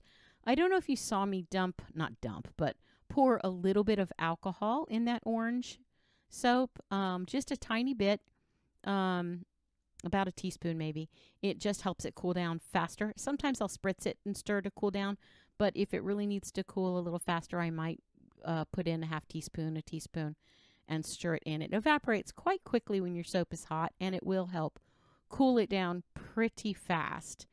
And since you're balancing a bunch of different colors at once and trying to keep them melted but cool, it's a trick. It's a game sometimes. So that's a little tool to help you on occasion. I wouldn't put a lot in. I wouldn't put more than, say, a teaspoon or a teaspoon and a half in a container, because I don't know. It's still going to evaporate, so I don't know that it would hurt anything, but I always err on the side of caution anyway. Like I said, this is kind of a freestyle swirl. I'm just pouring it in slowly. I'm not pouring in huge amounts because I don't want any color to over swirl with the other colors or take over one bar. You might notice that I keep going around the outside. I find when you're doing swirls and swirls in melt and pour that have to be done particularly at cooler temperatures, which is pretty much all of them, that it's, as you're doing little bits and little layers, the outside is what's going to set up first. That's going to start solidifying. And if you don't address it right away, if you don't put another bit of soap on top of it that's still warm, you're going to get really weird looking sides. And you might even end up with layers not adhering properly. Yes, you can always spritz with alcohol in between. I do on occasion on these layers, more to pop the bubbles. Um, but because I keep pouring on those sides, it's not going to come apart because neither side is fully set up. But I don't like to spritz too much because it also, one of the great attributes of spritzing with rubbing alcohol is it does make your soap move. And that can help you or hurt you depending on what you're doing. And in a swirl, sometimes that can go against what you're wanting. You pour it in, you get it where you want it, and then you spritz it and it goes everywhere and it just starts blending with the other colors if you're not careful. I sometimes see people spritzing a little overzealously with a not a fine mister. I like to use a fine mister because it spreads out more quickly. You use less and it's less disturbing to whatever you are spritzing, whether that's liquid soap or whether that's an embed or whatever. It's just you have more control, or at least I do. I feel like I do. But that's why you see me pouring anyway along the sides, is I'm trying to avoid odd looking layers on the sides and areas where the layers may not stick because it's setting up. I'm not sure if I do it in this one, in this particular soap, but occasionally I'll take one of the little thin sticks that I have that I'm stirring with the in the orange, those little silicone or plastic based stir sticks that look like popsicle sticks, that right there. Sometimes I'll do that and scrape along the sides too to make sure it's not just getting weird stripes all over the sides. Although the sides don't matter as much as everything else, but sometimes it helps it to stay as a unit rather than these solid weird chunks that aren't together. This is, that's my last little dip in there. I filled it. Now for me, this mold, I fight with it a little bit with how much it holds. This one was 42 ounces. That's what it was, and it was perfect. I used just about every single drop. Oh no, I'm wrong. That's my next soap. This one I measured out way too much of some of them because this mold has given me a fit. Sometimes I don't have enough. Sometimes I have too much. I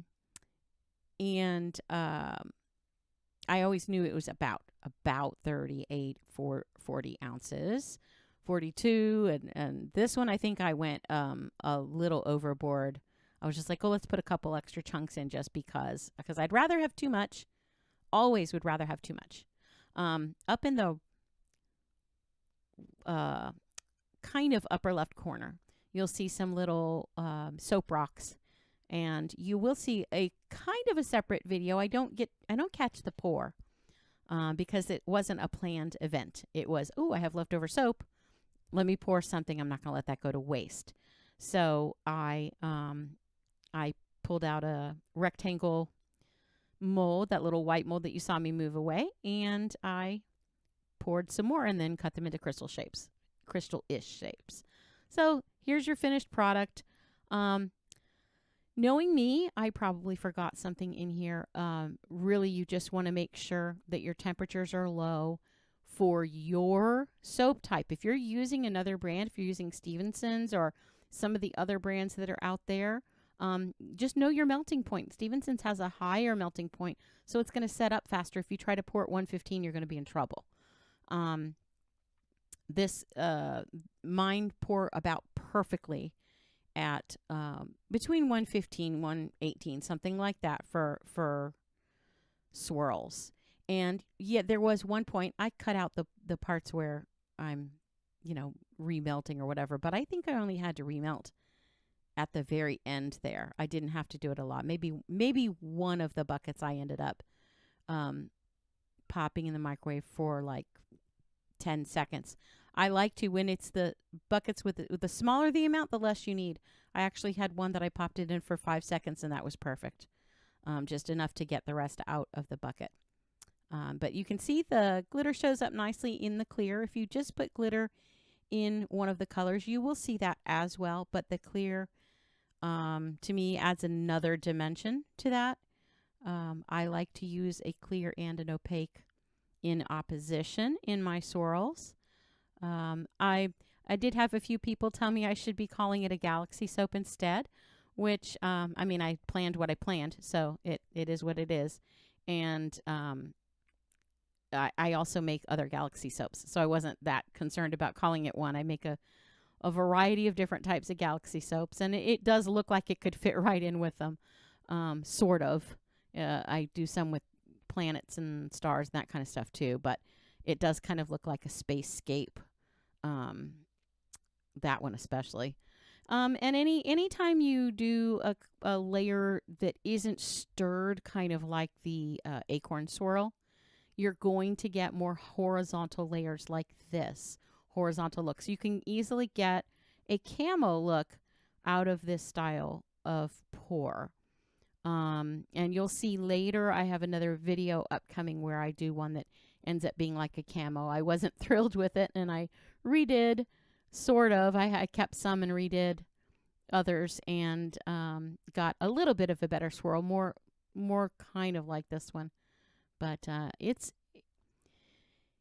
don't know. There are some people who are more experts at swirls. I'm not one of them. I just love trying them. And I know that I can always get something good looking out of it. If it means I have to cut it differently, or I have to do a retry, I can get it to look like something I enjoy. So that's my goal in doing these. But I am learning more and more. Honestly, when you hear other soapers in the soap group say it takes practice, they're not kidding. It just takes practice. I have one soap that I've done for a long time, and it's a very specific type of swirl that I do, but for some reason I can't always get it to work perfectly. I can't always get it to work the way I want, even when the temperatures are the same, the soap is the same, the fragrance is the same. So, I mean, there's little factors that come in there. I was really pleased with the overall look of these, though. But I will keep practicing, and I will keep making more combinations because I have fun with that. That's one of the soap crystals I just wanted to show you. So maybe that'll entice you to watch the video on that one. It's going to be fairly short because it's mostly just the cutting of them. But the pour was pretty similar to what you saw here. I basically just poured it in a little bit quicker because they were cooling off. Thank you so much for watching any of my videos. I really appreciate you taking the time, and it definitely helps my channel. You see a little bit of streaks there. That is from the glitter moving as I cut. I'm going to go back and polish that off. But thank you for watching. If you have questions or comments, please let me know. And I hope you like and subscribe, and I hope you've gotten something out of this. Some days I feel like I'm helping. Other days I feel like I'm not really. So I guess it depends on what you're looking for. I hope you have a great great day. And pardon my stammering. That's just the way the day is. Thanks so much. Bye. And this kind of just demonstrates here. I mean, we are going to make one right now, a little skull soap. But this is showing that you see those bags. Those are very large Ziplocs, not filled, but about halfway or a third by now, with shredded soap. And that's what you get when you're using the, oh, and there's Mr. Soap, Mr. Soaps and such, saying hi, for those of you who missed him. I do keep bags of some of the colors separate because I like to do things like this, where it's a holiday theme or a certain color theme that I am going for. But I also have a very large box, a plastic sealed box with the rainbow, my rainbow combo, which is every color from the Mad Micah's color collection. You notice I'm not putting anything on screen today with colorants or fragrances, and that's because it's kind of irrelevant for this particular tutorial, because we're just talking about embeds and different types. And there I'm checking my temperature because it's real easy when you're doing smaller soaps like this to melt your shreds. So you want to be aware of what I'm so sorry. I have got something going on in my throat right now. Okay, sip of water and on we go. You want to be aware of what your temperature is. What is the melting point of your soap? You want to go right at it, maybe a little bit above, but not by much. I'm pretty sure for this, I poured it at like 126, and the melting temperature of these is around between 120 and 125. A little tip that I kind of keep in the back of my mind when I'm using embeds, I like to let them sit a little bit, dry out, air out, whatever you want to call it, before I use them. You could call it curing because it does remove some of the water from them when they're sitting out. It stabilizes them a little bit more and makes it a little less difficult, or a little less easy for them to melt, I should say. But I still like to keep the temperature like right around that melting point. You don't want to do it too cool, because as it hits all those embeds, again, it's going to cool more, and then it's not going to flow down to the bottom of the mold and get underneath those. Like I say, I usually put soap and then embeds, but in this particular mold, that's impossible. So I'm just kind of taking a chance. And some of them, you'll see in the end pictures, some of them just barely started to melt a little bit, but it was enough. And it was fine and it worked. It didn't like cloud the soap or anything. Just gave a couple of little trails here and there, which is another point about, and we'll get more into creating the soaps with embeds in my next couple of embed videos. But something to keep in mind, you don't want to move them around a lot. You see me shaking here in these a little bit, rolling this. I'm basically trying to roll the soap down so it gets under those. But in general, you want to try to place it correctly the first time and not have to move your embeds around. That is a surefire way to have little trails and melting areas of your soaps. So try to place it like really carefully where you want it. Sometimes you can turn it a little. You might notice I do that in my koi fish soaps as I'm making them, but I'm barely pouring a layer. It's hot. It's a hot layer, but there's barely any soap in it. And the first thing I do is spritz with alcohol. So I'm cooling it as fast as I can. I'm pouring it hot to stick to the layer underneath it, and then spritzing so it doesn't melt the embed. And we'll do more of that when you see me doing some embed layering, which I will do. These are a little tricky. Sorry if you're hearing sirens. They're not at our house. But these are a little tricky to work with. You always want to tap these, even if you're just pouring a single color, or you will get bubbles at the back. And you also want to overfill. You want to intentionally overfill these, because a lot of times as those bubbles are popping and coming up, and they will continue to do so, I usually come back and add a couple of little more drips in the hole as it goes, because if all of the bubbles start popping and coming up, and then you end up with a hole, and I'd rather have a little part to cut off, which is very easy to just slice off, than to have a big hole. Most of the soaps you make with molds like this that are two-parter, you're going to have a little bit of a seam. Not much. It comes off. You saw with that knife, I didn't really even need to use the knife. I could have probably just run over my finger with it. It was that minor of a bit of soap. But there, I'm cutting off the little nub at the back, and just cleaning it up a little bit. But they're not the easiest molds in the world to work with, but they come out really cool, and I kind of think they're worth it. One of the things I find not easy, but helpful with these is to keep it pouring continuously. Try not to pour and stop and pour and stop, and pour it kind of slowly.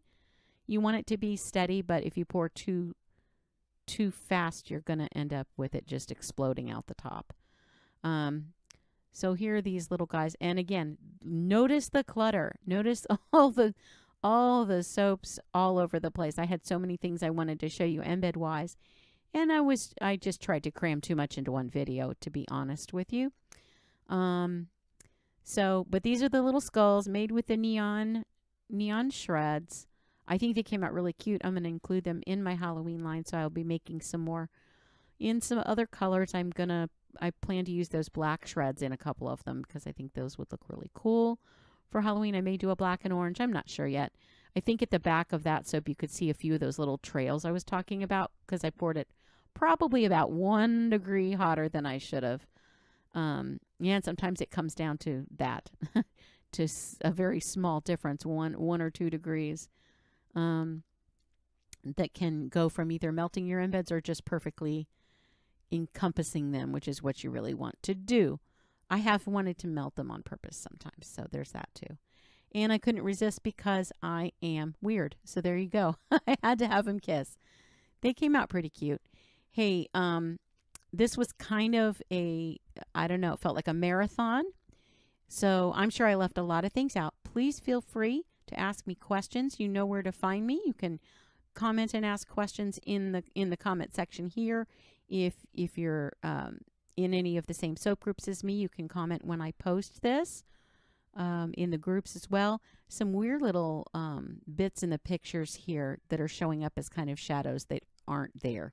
If you see anything that looks brown, it's not in the real actual video. I think you saw that in the video part. It's not in the actual soap. It just looks weird on the pictures. Anyway, thanks for stopping by. I really appreciate your time, and I hope that this has been helpful in some way to you. And I will see you again soon. Thanks. Bye.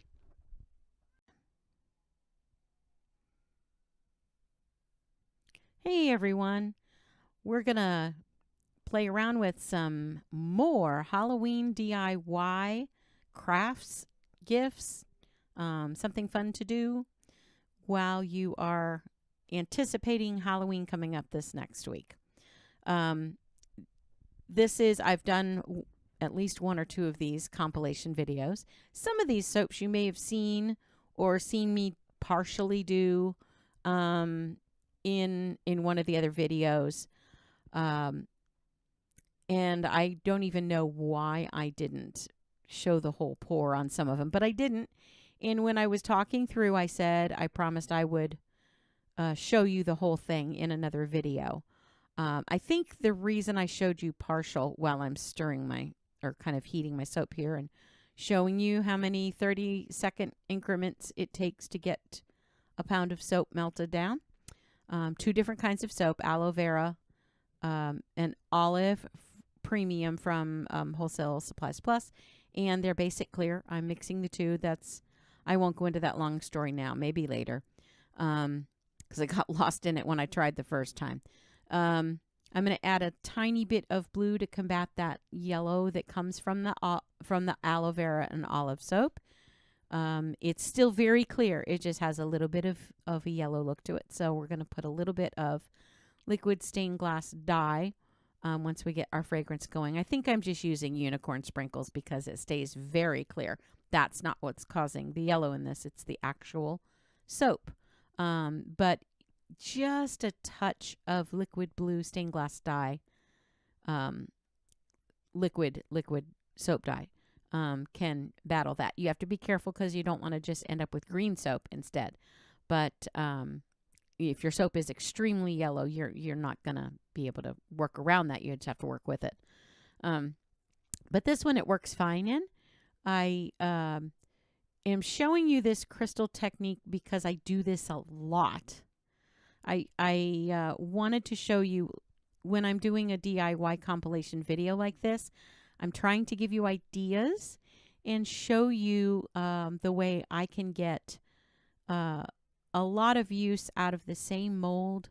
Because when it comes to Halloween molds or really any holiday or seasonal molds, you don't want to have a bunch of the same holiday.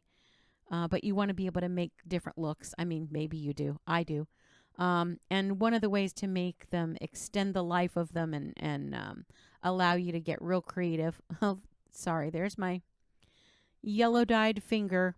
I am messy. If you don't know me, you'll soon come to find out if you stick around. I'm pretty messy.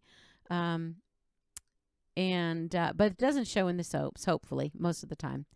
Because I choose designs that will make it work for me. The soap I'm doing now is I'm pouring a plain orange soap, clear, mostly clear, to create some crystals like the ones you see just below that orange rectangle I'm pouring. See the white and the purple and the darker purple. They're just two different shades. One is a little more on the blue side. It's probably a little more purple than that with all the purple matte going on and all that. It kind of throws that off. It is a little more purple than blue on that. But it is definitely more blue than the purple above it, the more red one. Anyway, you'll be seeing me create crystals like that out of that orange rectangle. This little bit here, I guess I kind of included it because I did a pour over and then made a soap with that, which is another point that I can pass along. If you are a crafter and you're not used to doing soaps and you do a few, please always keep some little molds handy, little pour over molds, because the soap will get used. I mean, in melt and pour soap, it's not going to go bad unless you really overheat it or put something in it that doesn't belong. And you can reuse it in many different ways. I've got an entire video or 2 or 3 or more on that, and I'll probably have more coming soon. But I was testing a mold for my son that he made, and I ended up with a little extra because I wasn't sure how much it held, and I didn't do the water test because it's a very intricate mold, and I didn't feel like dealing with trying to dry it out. He had washed it before and it was dry, and I didn't feel like dealing with pouring water in it again. So I ended up with more than it takes, and I would always aim for more than you think you need with soap. It weighs more than water, so if you're doing it by weight, if you're measuring with how much it weighs if you pour water in it, always go a little bit more than that because the soap is going to weigh more. So it will be more ounces or grams, however you tend to weigh. That's the liquid blue I'm adding to counteract the yellow of the soap. I guess I didn't put it in when I was first going because it didn't matter so much for the orange soap or that bright green. Now, another reason I included that bright green, it's a liquid soap that is fun to use to me in Halloween because it's not glow in the dark, but it has that look, that day glow kind of look to it. It's really cool, and it looks neat with Halloween things, as you'll see when you see the pumpkin result at the end. I do a different technique with it, and you'll see me, well, not that different, but the same face technique that I've been working with this mold. And it's pretty simple, but it looks complicated. I love things like that. As you saw with that bat, or maybe you couldn't tell, I pour, and this is true with all of the crystal soaps that I do, like this style of crystal soaps, where you see me just like shoving a bunch of crystals in a soap. I fill the mold first, about halfway, maybe a little bit more, and then I plunge the crystals in where I want them. As you see, it's very possible to guide that. I just used that stick to kind of hold back the first color and the second color, and then the third, you just shove them over because it still should be liquid enough to allow you some movement. I wouldn't dilly-dally with it because once you start putting crystals in, it will start setting up quickly. And then I pour over the top with a little bit more. I do pour soaps like this at a little hotter level than normal because of it setting up quite fast. Okay, so the little ghost you see doesn't even really need much explanation. I just added a little bit of glittering mica, Sparkle Me Aqua from Mad Micas. And then I topped off, it's really backing it, but I topped off that little green, brilliant bright green brilliant lemon lime, I think is the color of that stained glass dye. And I wanted to pour it in there, and it filled the mold for me. That's the Sparkle Me Aqua. You can use a glitter type as long as it is a soap safe glitter and intended for use in soap. You could use a different kind. If I'd used the Sunshine Sparkle, you would have seen bigger chunks. Sunshine? Yeah, that's right. Sunshine. Sparkle Sunshine, not Sunshine Sparkle. Those are also from Mad Micas, or you could use one that you have, as long as it's, like I said, soap safe. I also prefer to use the biodegradable type to just kind of be a little more earth friendly when I can. I'm the rectangle I'm cutting up, I'm doing two different things with. I'm going to set aside, you see me pulling those larger crystals. I'm just setting those aside for another project. And then I'm cutting them down just a little bit more, and then I'll speed it up as I kind of just chop, chop, chop. You'll notice that I was cutting at an angle. That is how you get them to look like crystals and not just squares. And plain triangles. They look more crystalline if you add angles on those first cuts. You don't have to do it the whole time, but if the first set or two of cuts you angle, you're going to get a really nice faceted look to it. There's the Sparkle Sunshine being used, and you could have used that in the Ghost if you wanted to. Like I said, those are bigger pieces, but it's still a glittering mica, or sparkling mica as they're called. This one there, that is from Nurture Soap. It is also a glittering mica. I can't remember the name of it offhand, but it's one of the white types. Why did I put two? Because sometimes if you use more, well, always if you use more than one color in that, you're going to get a little bit more dimension.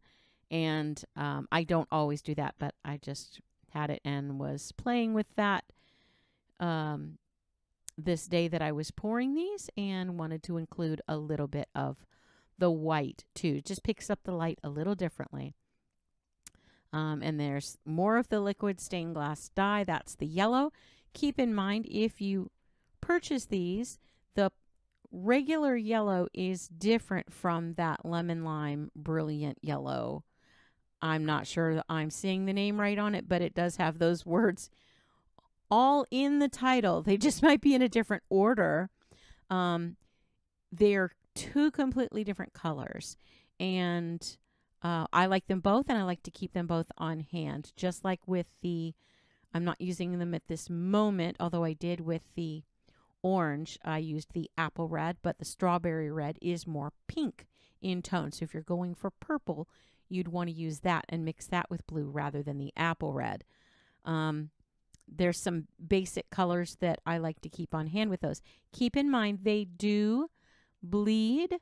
That are migrate is another way to put it.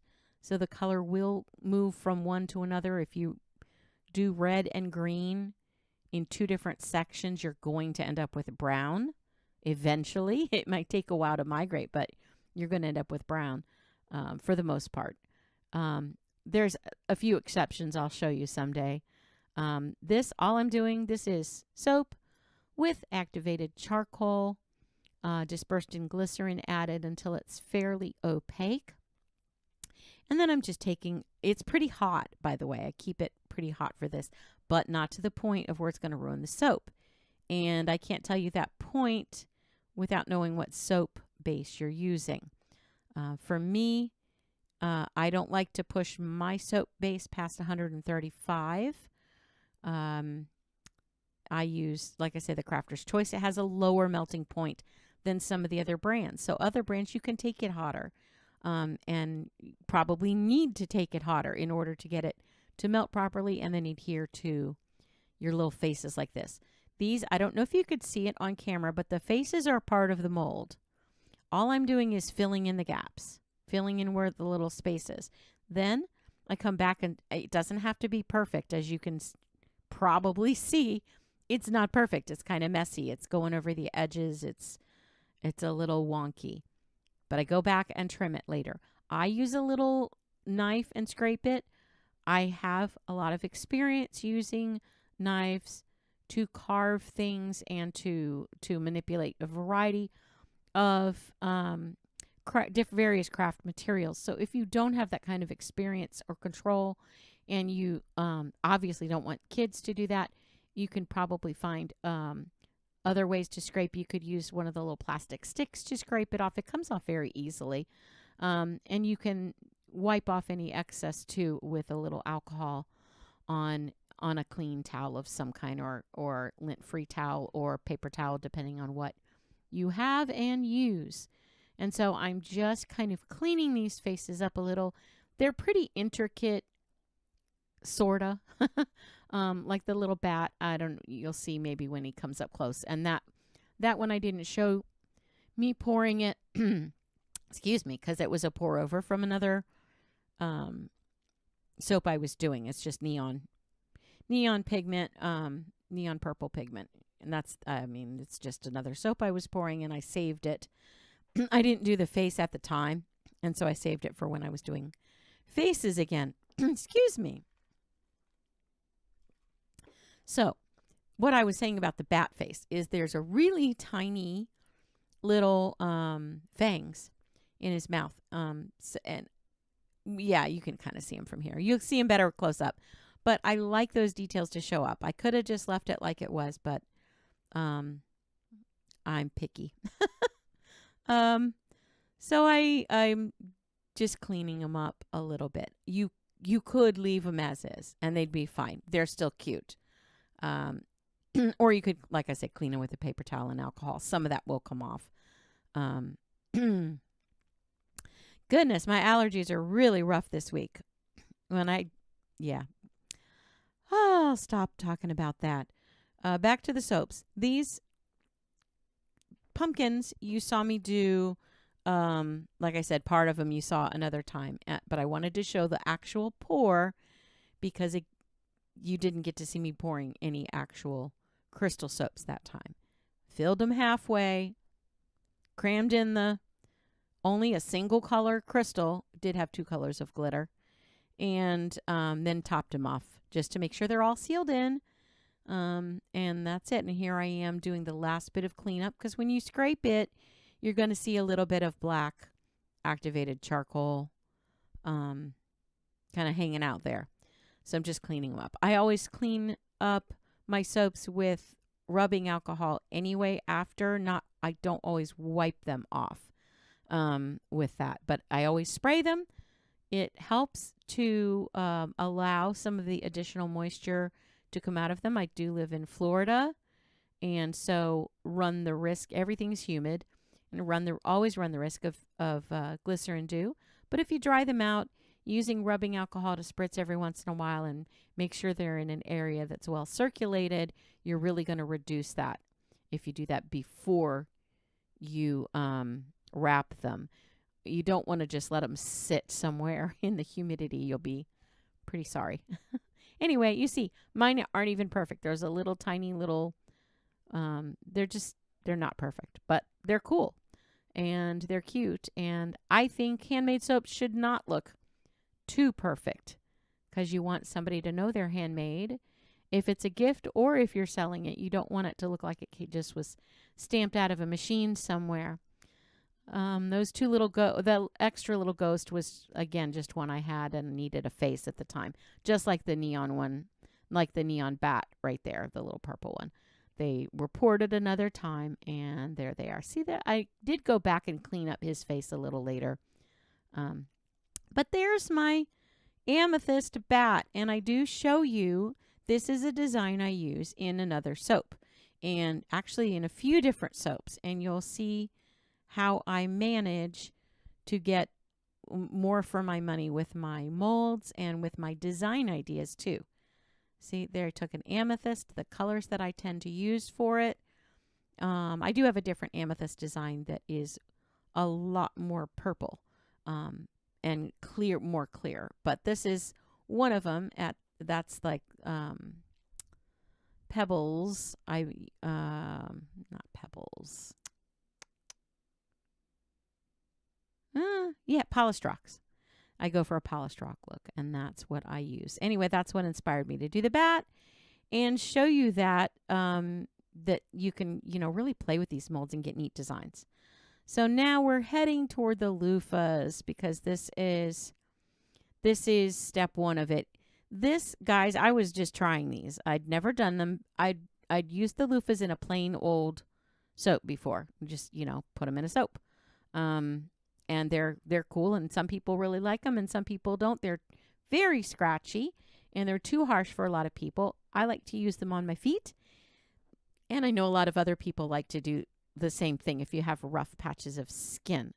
You definitely don't want to use them on your delicate parts, in my opinion, anyway. And all I'm doing here is, I don't know if you can see them. Can you see the faces that I'm seeing? That's why I tossed those other two aside that had the little, 4 cavities. The ones with 3 make a face.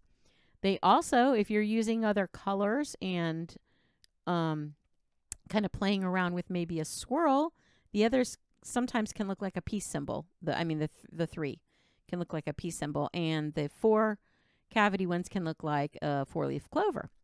So there's some fun ideas for you. I may be a very messy soaper, but I'm a good idea person. I don't do everything right with this.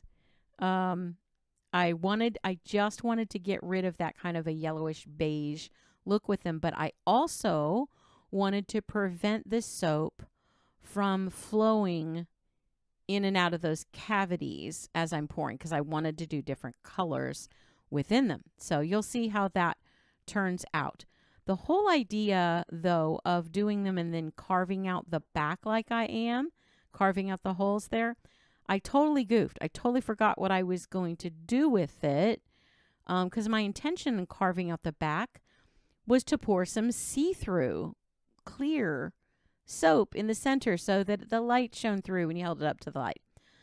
Well, I had already had some yellow and orange. Well, not the orange. I had the yellow already melted, and so I went with it and kind of matched it by using a similar mica but orange, and ended up making it very opaque. And I was kind of mad at myself. But again, the whole thing of this is, here's some ideas.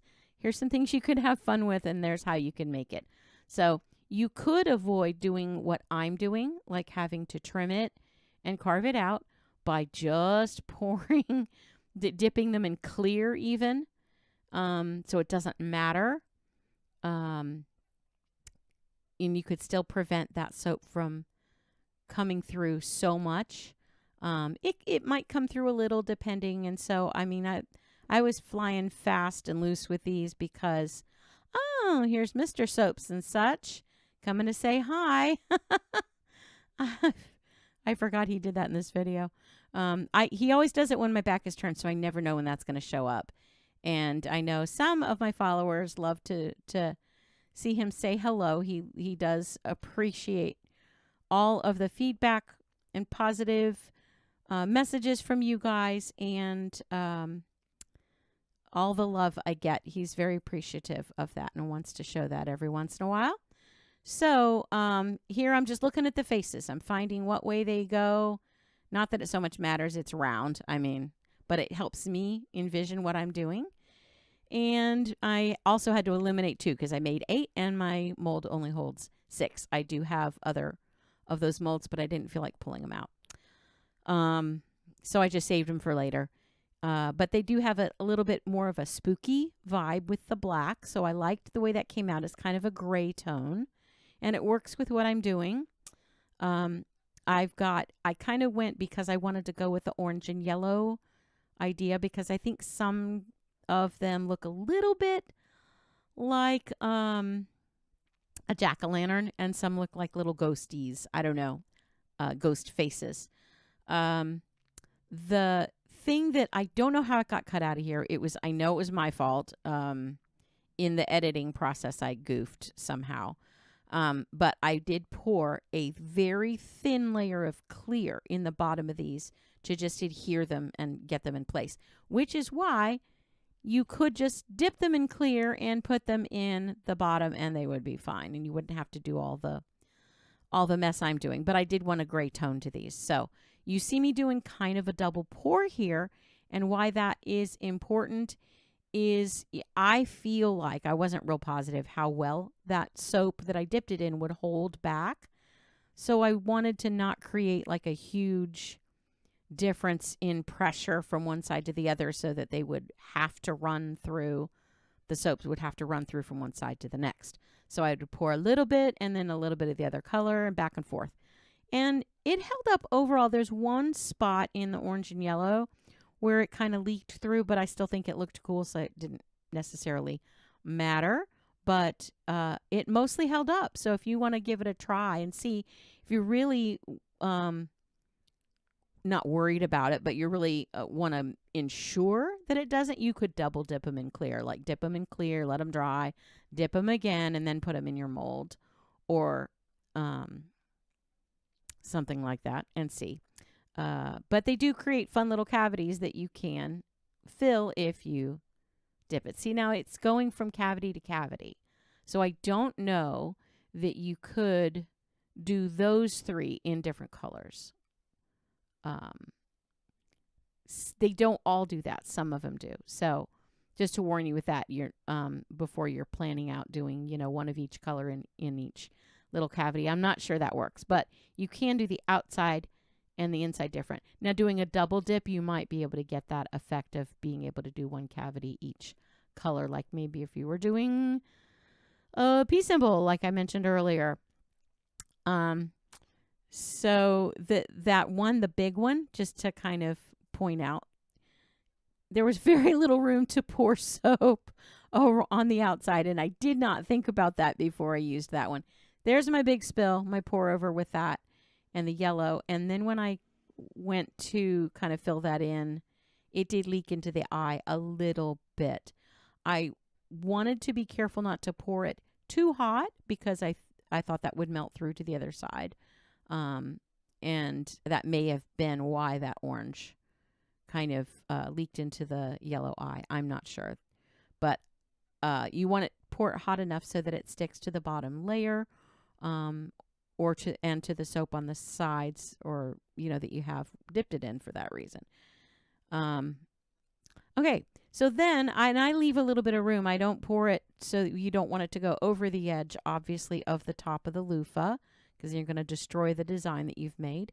So I just poured a little thin clear layer over the top to seal it all in together and give you a little bit of room with that soap before you dive right into the loofah. Some people do like the loofah to hang at the top, and I have done them that way, but I didn't with these. So that's the way they came out, and I think they're super cute. They were a lot of fun, and then I had to play because I can never leave anything well enough and alone.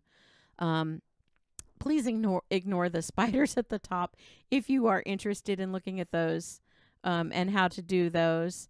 Check out my last Halloween DIY video because the instructions for that are in there. And I do go more in depth with the type of soap I'm using and all. That didn't happen as much on here, but honestly, any soap with clarity can get the job done. If you go with the soap, that's just the back. That's what should have been see-through yellow, but I forgot and didn't do it. Any of the clear soaps are going to work well for bright colors and for black. You can also make white with them. As you see, I just added, all I did for this white soap is add titanium dioxide. I didn't use a goat milk soap or a butter soap or anything like that. You can, obviously, but I wouldn't take a buttermilk soap and try to turn it black. It's not going to work. It's just going to be gray. You need a clear soap for that, and a clear soap for brilliant orange and yellow like this. You're going to get a pastel if you use a white soap. The eyeballs, I also show in this previous video with the spider, which I'll attach to this at the end. So you saw the little crystal bat, the crystal and day glow, sort of, not glow in the dark, pumpkins. And there's the sparkle ghost. I thought he was pretty cute. And here are the loofahs. Hey, if you have stuck around for this long of my ramblings and ideas. I really appreciate you. I would love it if you like this video. Please give it a like and consider subscribing if you'd like to see more of my goofy ideas and more of my intricate art soaps and learn beginner to advanced techniques with melt and pour soap. I'm so grateful for all of you. Grateful for your questions and comments and here is the preview for next week's soaps, and I hope you'll join me. That's a bonfire soap. Thank you so much. I hope you have a wonderful day. Bye. Just when I can, when I need to. Right here you see a combination of soap types because the main soap is going to be black. So it really, as long as you're not using a white soap, which there are a lot of white types of soap base, you don't want to try to make black out of those or any really bright or dark colors. They almost always, unless you're really adding probably too much soap dye, you can get kind of bright, but you're not going to get black. You'll always get gray if you use a white soap base. But usually you'll end up with a type of pastel if you're using colored micas or liquid soap dyes. You can get a fairly bright neon, but it's still toward the pastel side. I actually will add a little titanium dioxide when I am using neon pigments to give it just a little bit more opacity, and it brightens them just a little, but I don't add much because I don't want it to be pastel unless I want it to be pastel. But I haven't done a lot with pastel neons, although they're very pretty. That mess you saw, I showed you the bucket, but if you couldn't read it, that is activated charcoal. It's what I prefer to use for black, for coloring a soap black. You can certainly use mica. I like activated charcoal is wonderfully cleansing, and that's all we can say our soap bars do, but it is a very good cleanser for a lot of people. I also included the yellowish looking soap that you see in there. I had basic clear, but I also added the aloe vera and olive soap from Crafter's Choice, just because I love the skin feel on that one, and I'm not a fan so much of the basic clear skin feel. I have really sensitive skin, and as I'm sure we all know, what your skin feels like after you use the soap is not going to be the same as mine. Everybody's skin likes different things. Some need more moisture than others. Some people don't like certain feels. It varies so much. So I'm not going to tell you what soap base you have to use. I'll just tell you what I like, and that's all I can do. And I can, guide you with things like, please don't try to make a black soap out of white soap base. It's not going to work. I have more than a pound in this bucket here, and I am putting 5 milliliters. You really typically want to learn eventually how to weigh out your soaps and look up the IFRA standards. And if you are buying from a reputable company with soap grade fragrances, they're going to tell you all of that. I'm kind of taking a shortcut here, and I do that in a lot of my videos because it makes it a lot easier. I just don't have a ton of room, and I work slowly, so I have to kind of work quickly. I don't know if that makes any sense. I don't really typically have time to move the scale back and forth. I'll use it when I absolutely have to, but when I know what the fragrance guidelines are, I kind of just stick with that and use the pipettes and measure in milliliters instead of grams, or ounces, or what, depending on what soap I'm doing. So, but for demos, it's so much easier for me. And it's a good rule of thumb, and I didn't kind of figure this one out. This one comes from Koala Soaps. She's got some great tips and techniques for beginning soap makers, melt and pour soap makers.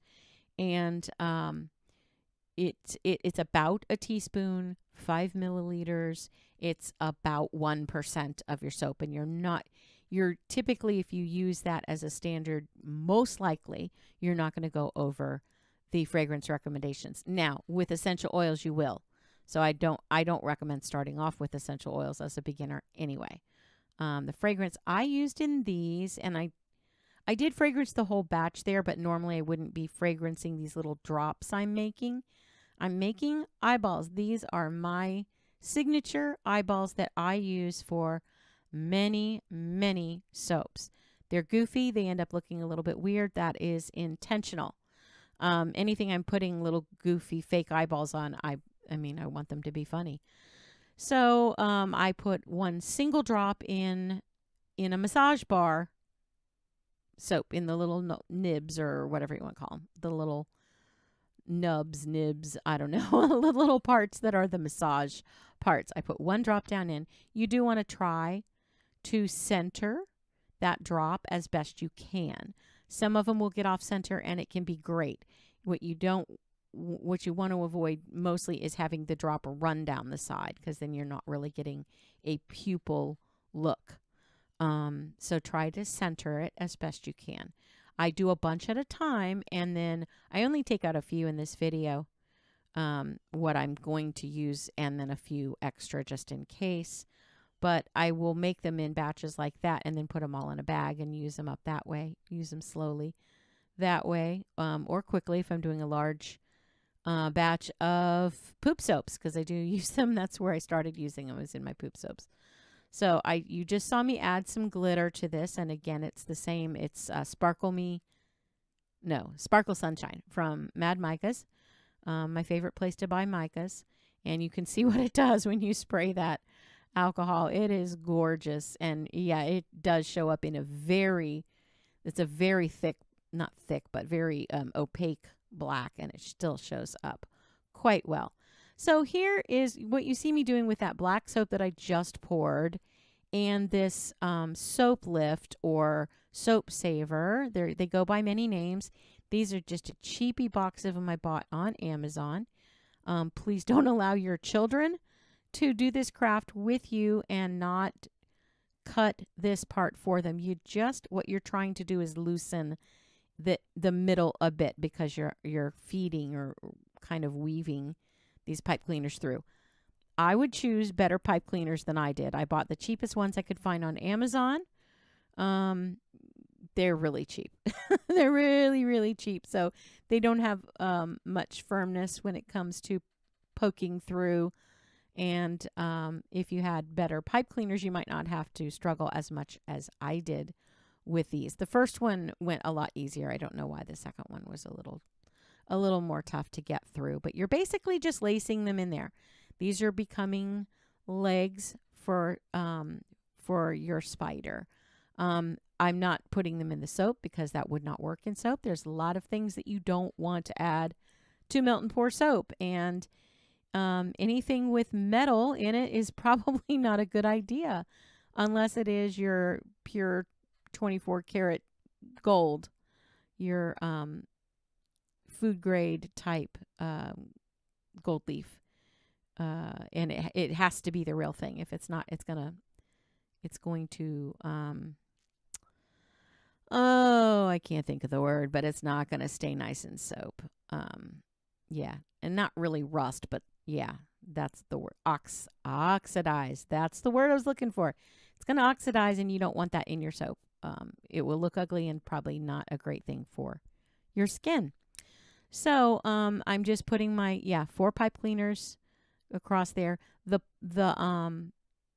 where the legs are standing up, that's actually going to be the top of the soap saver, and I'm making this as kind of a little gift set. The spider is going to sit on the soap saver, which will save your soap. I buy them, and then every once in a while I'll say, okay, for the month of whatever, I'm giving 1 free soap saver for every order over so much. And you really do want to get, I prefer to get my customers used to using something like this, a draining soap dish or a soap dish with a soap saver in it, something like that. Because melt and pour soap does not, any handmade soap, does not need to be sitting in a puddle of water. It will get gross really fast. And I also recommend that my customers switch out their soaps every once in a while and give it a rest. If you see it start to get cloudy, let it sit outside the bathroom, or at least not in the shower for a while, or sit on a shelf somewhere and not be in the traffic of every day or 10 times a day use. And just give it a chance to dry out, and it will clear up and it will look beautiful again. And that's the way to keep your soap looking and behaving nicely all through its use, and it will last longer that way as well. You see me checking temperature here because 134, while that's not cooking the soap or boiling it, it's pretty hot for the type of soap I use, and it definitely would melt if I just poured it right away at that temperature. It would. That's why I keep spraying it and stirring it and spraying it and stirring it. You don't want it to melt the little black drops, because I'm about to pour that into the nubs. I do not fill them full. I do fill them at different levels, and I don't care if one eyeball is sticking out further than the other on my poop soap or my spider soap. Because again, I go for funny with these, and you get really funny looks, in my opinion, when the eyes don't match perfectly. It's a fun look, and it also makes it easier than trying to make everything perfect, because I don't know about you, but I can't. So I try to design around that. I try to design things that when they're not quite perfect, still look great and look like they were intended to be that way. So these are my signature eyeballs. I use them in a lot of things, like I said, and they will be used in 2 different ways in this spider. This is my first time doing eyeballs in a slightly different way. You'll see, because I'm making 2 of them. One of them I already decorated the soap saver with his legs and bent them up. You'll see I kind of shaped the legs a little bit more later. But one, I wanted to do one with my typical way I use my eyes, so you could kind of see that. And the other is, because my son was reminding me that, spiders have a lot of eyes. So, and they can have quite a variety of number of eyes, including no eyes. There's a species of spider that has no eyes, and you probably don't even care. But I wanted to do one with multiple eyes because I thought it would be fun, and that's what I'm doing right here. I only filled that mold. This is a ball mold, and I only filled it up halfway, and then when that set up very thoroughly, I poured in clear. You may have seen me scratching a little bit in there. That is so the clear soap would adhere to it. And now I'm using a little stylus, the art stylus that I have, to kind of move the eyeballs in the position I want. I want them looking out from the clear, where I put the clear. And it is on a tilt on purpose, because I only want the clear kind of where the eyeballs are.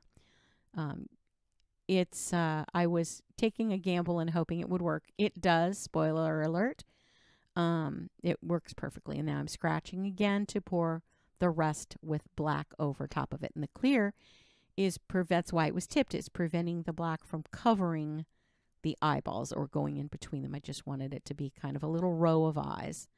So please ignore, I'm sorry, I kind of ended up doing too many things at once, but please ignore all of the loofah soaps that I'm making. I'm going to do that in a separate video. I originally intended to do this all together and try to get all of these soap ideas down, but it was just too much. So you'll see that in a later video. Hopefully not too much later. Hopefully not after Halloween. But it's just kind of just fun. Just ignore the fun. We'll just do the spider. So that right there, what you see me doing, putting those 2 eyeballs there, I just scratched a little bit on the outside, and I put an X on the back of the eyes with the little tiny knife, and then I put a couple of drops of liquid soap, hot liquid soap, and pressed them into it and held it until they stuck. And that's how I do my poop soap eyeballs. And that's how I do a lot of different little creatures that I make, their little eyeballs. So, You see me here? I'm just shaping those legs. All you do is put one bend, give them a knee. And then you can kind of play with them and just see how you like them. I liked them at different levels. So it looks like he's kind of crawling along, or she. I don't know. But here comes the look. Now you kind of get to see how it comes together. Isn't that adorable? I don't know. I thought it was adorable. I wasn't sure it would work when I had the idea. My thought is to then wrap those 2 soaps separately and gift it in a gift box like that, with the 2 soaps in place like that. And then the consumer or your friend or your kids can choose one of the soaps to use after they unwrap them and set them there. That's how it would sit on your counter or in a soap dish or whatever, and it will prevent a lot of it. You're still going to have to probably run it through water and clean it a little bit. That's another reason to choose the pipe cleaners rather than something else. It has to be able to get wet. But it will prevent your soap from drowning if you allow it. If you and it's it's just good for this, get through this soap.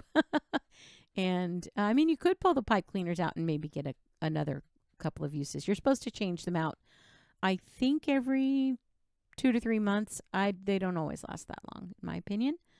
But you can throw them in the dishwasher and clean them, and they get a little stiff, but they still work.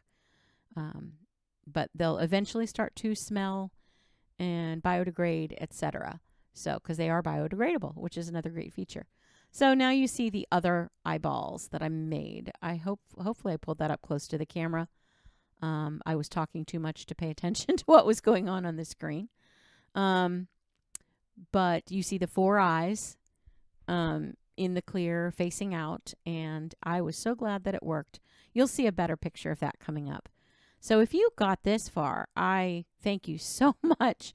And here are some of the light box picks that I took. Just some different ideas of ways you could kind of put them together in groupings. I tend to sell them in little trios or individually, but a lot of people like to get the trios because it's just fun. And you have a variety of little hand soaps. If you have a variety of kids in your house or friends you're giving these to, or coworkers or whatever, these ones with the poppy seeds seem to be pretty popular. They're a little bit exfoliating. Don't add too much, just a little bit. And these are my Gothic windows, the ones you saw me making that are a little more complicated. But again, they're really not hard. They're just complicated, and they take some time. So, again, that video will be available on my channel and in the seasonal list. Here's the spiders. I had fun taking pics of these. I hope you got some ideas from this, and I hope maybe you learned something. If you have any questions, please feel free to ask me. And here I'm showing the kind of use of them separately, how they're not attached. That was intentional for use. So thanks so much for stopping by my channel, and look for maybe one more Halloween compilation video coming soon. Thank you so much. Have a great day. Bye.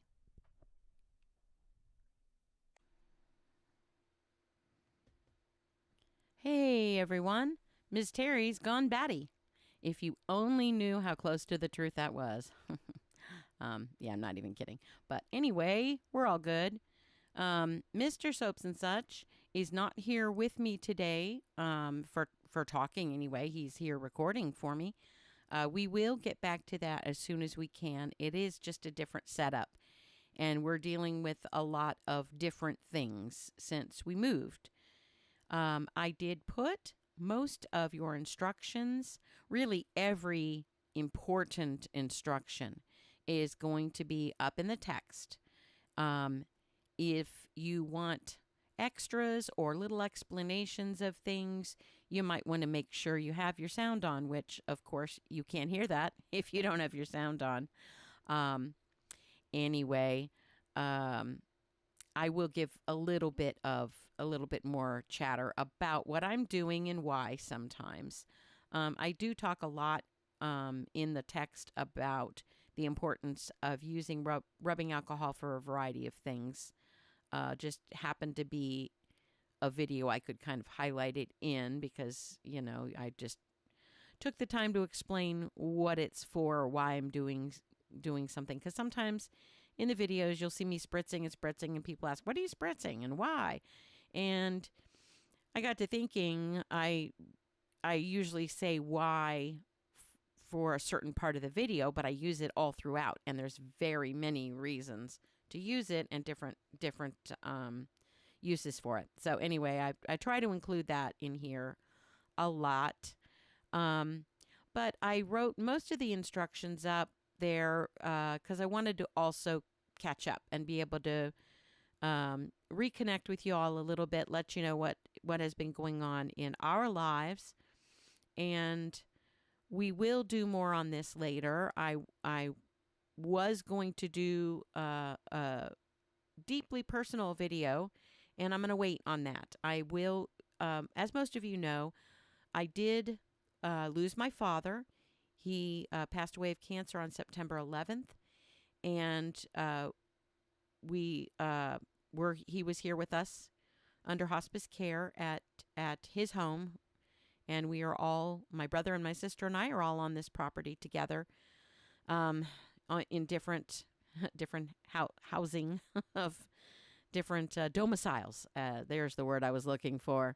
But on the same piece of property. And so we're helping each other out as best we can. But that's kind of where I've been. Not only the move, which was not as far planned out as a normal move would be, partially because I found out my dad had terminal cancer. So there was a lot, when you pack and you have time, you can really organize it quite well. And, when you're in a hurry, things get thrown in boxes. And although I was pretty careful to not allow things to break, I'm a pretty good rapper, and not the musical rapper kind. I'm not that great at that. But anyway, so we made it. We made it to Iowa. You may have heard a little bit about that in my last video, although I don't know how much I said. I don't remember. And I didn't go back and listen to it before I recorded this, but we're in Iowa. We're safe. We are continuing to make videos. We are continuing to make soap. And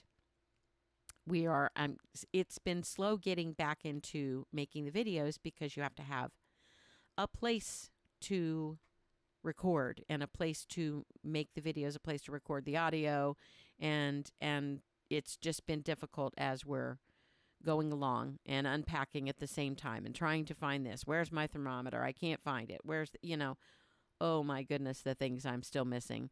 Not even funny. But still moving forward. I had plans to do a bunch more of these style soaps because they're fun. They're fun to make. And I had so many ideas that I couldn't even choose from all of them. But I only ended up doing the spiders and the bats. And I talk a little bit more at the end about that. But I'll be moving on to some other things soon, as I do, again, talk a little bit about that down the road. But I mean, it's almost, what's today, the 30th? Yeah, today's the 30th of October as I'm recording this voiceover. And, it's too late now. But it's time to do Christmas coming up soon. So you will see some Christmas videos coming from me fairly soon. I may have to slow down a little bit my number of videos that I do. Either that, or I slow down doing the text that you see. A lot of people prefer to have all of the information in text form. I don't know if that's so they don't have to listen to my stammering or the sound of my voice, or if it's because they want to watch the video while something else is going on and they don't want to have the sound going for that reason, or just they're more of a visual learner, which I actually am as well. But a lot of people do prefer the text directions up there. And I don't mind doing them. They just take a lot longer. It's quite a task to do that and to do the rest of the things I have to do in my life. So as it gets closer and closer to Christmas, I have less and less time, because I am also, working on selling some things. I do sell soaps, and I do sell sugar scrubs and a variety of other things that I have been working to build up stock in. I actually have been selling out of some of my scrubs fast enough to where I feel like I can't keep up. So I'm trying to make bigger batches and get more done at one time. And anyway, that is slowing me way down with the soap videos. So I apologize for that. I may go to once every other week for the season. I don't know. I might do a full-length video one week and then maybe a short and back and forth that way. I don't know. I will try to put something out every week, even if it is at least just a short. I don't like losing touch with you, and I don't like, not being able to help you get some ideas and maybe learn some new techniques for your Christmas season and your gift giving and whatever types of things you like to do as the holidays near. Many of us make things for a variety of holidays, and this is the season of many of them starting tomorrow and going through. I mean, it's just the season. It goes all the way through New Year's. So it's a lot to keep up with video-wise. I will try my best. Last year, on my first year with a video, I ended up not doing a lot of soap making because of the videos. It's hard to do both. I know I'm making soap in the video, but I'm not making large batches of soap to sell. And one of the things I've found I'm really bad at is keeping up with my website at the same time as doing all of this. So there's a big learning curve for me on this. I still feel like I'm new at doing this, even though I kind of feel like I have my patter down, my basic steps of what I like to do in videos, that kind of stuff. But keeping up with life is not as easy. So I'll get better at it, and maybe I'll get better at talking with less ums. Maybe that'll happen someday, you think? One of the things I'd like to point out real quick here, I will talk through a little bit of the instructions here, is I don't even know if you can even see it. I do tell you that the soap is setting up, but I'm not sure you can actually see it. There was a kind of a seam there that I just covered over where it was starting to set up on one side. I got to it quick enough so it didn't cause any harm. But you'll see as I try to swirl here, I have about 2 swirls, and see that little net looking, looks like, I don't know, film right there. That's it setting up. So I'm kind of just pushing it more into the wet soap than moving it around. There are fixable things to do with that. When I pour clear over it, generally you're not going to see that. If there's a lot of it, you might see some bubbles and that type of thing, maybe some little strands of soap. You might see a little bit if you're not careful. But you can also remove that film. But when you're doing such small layers as I'm doing, these are very small, thin layers. I'd say at most, I'd say about a quarter of an inch, maybe less, on this first layer. Quarter of an inch is pretty fair to say after this. And then the layer on top. The soap ends up being, I think, about 1 1/8 inches or an 1/8 inch and a quarter. I don't remember because I didn't measure it. I'm just going by what I remember it looking like in my little head. But you can judge how thick you want your soap to be. But when you're pouring these layers and doing this particular technique, which, by the way, if I didn't mention it, and I don't think I did, this is a marbling technique.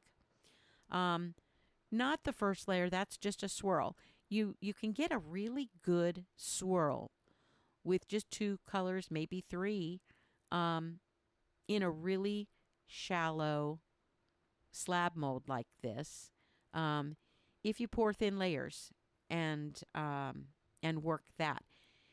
That's with melt and pour. A lot of people want to replicate what cold process soap makers do, and I see why. There's some beautiful swirls that they get and they can accomplish that we can't quite make the same look. We can come close. We can replicate it in different ways sometimes, and this is one of those ways.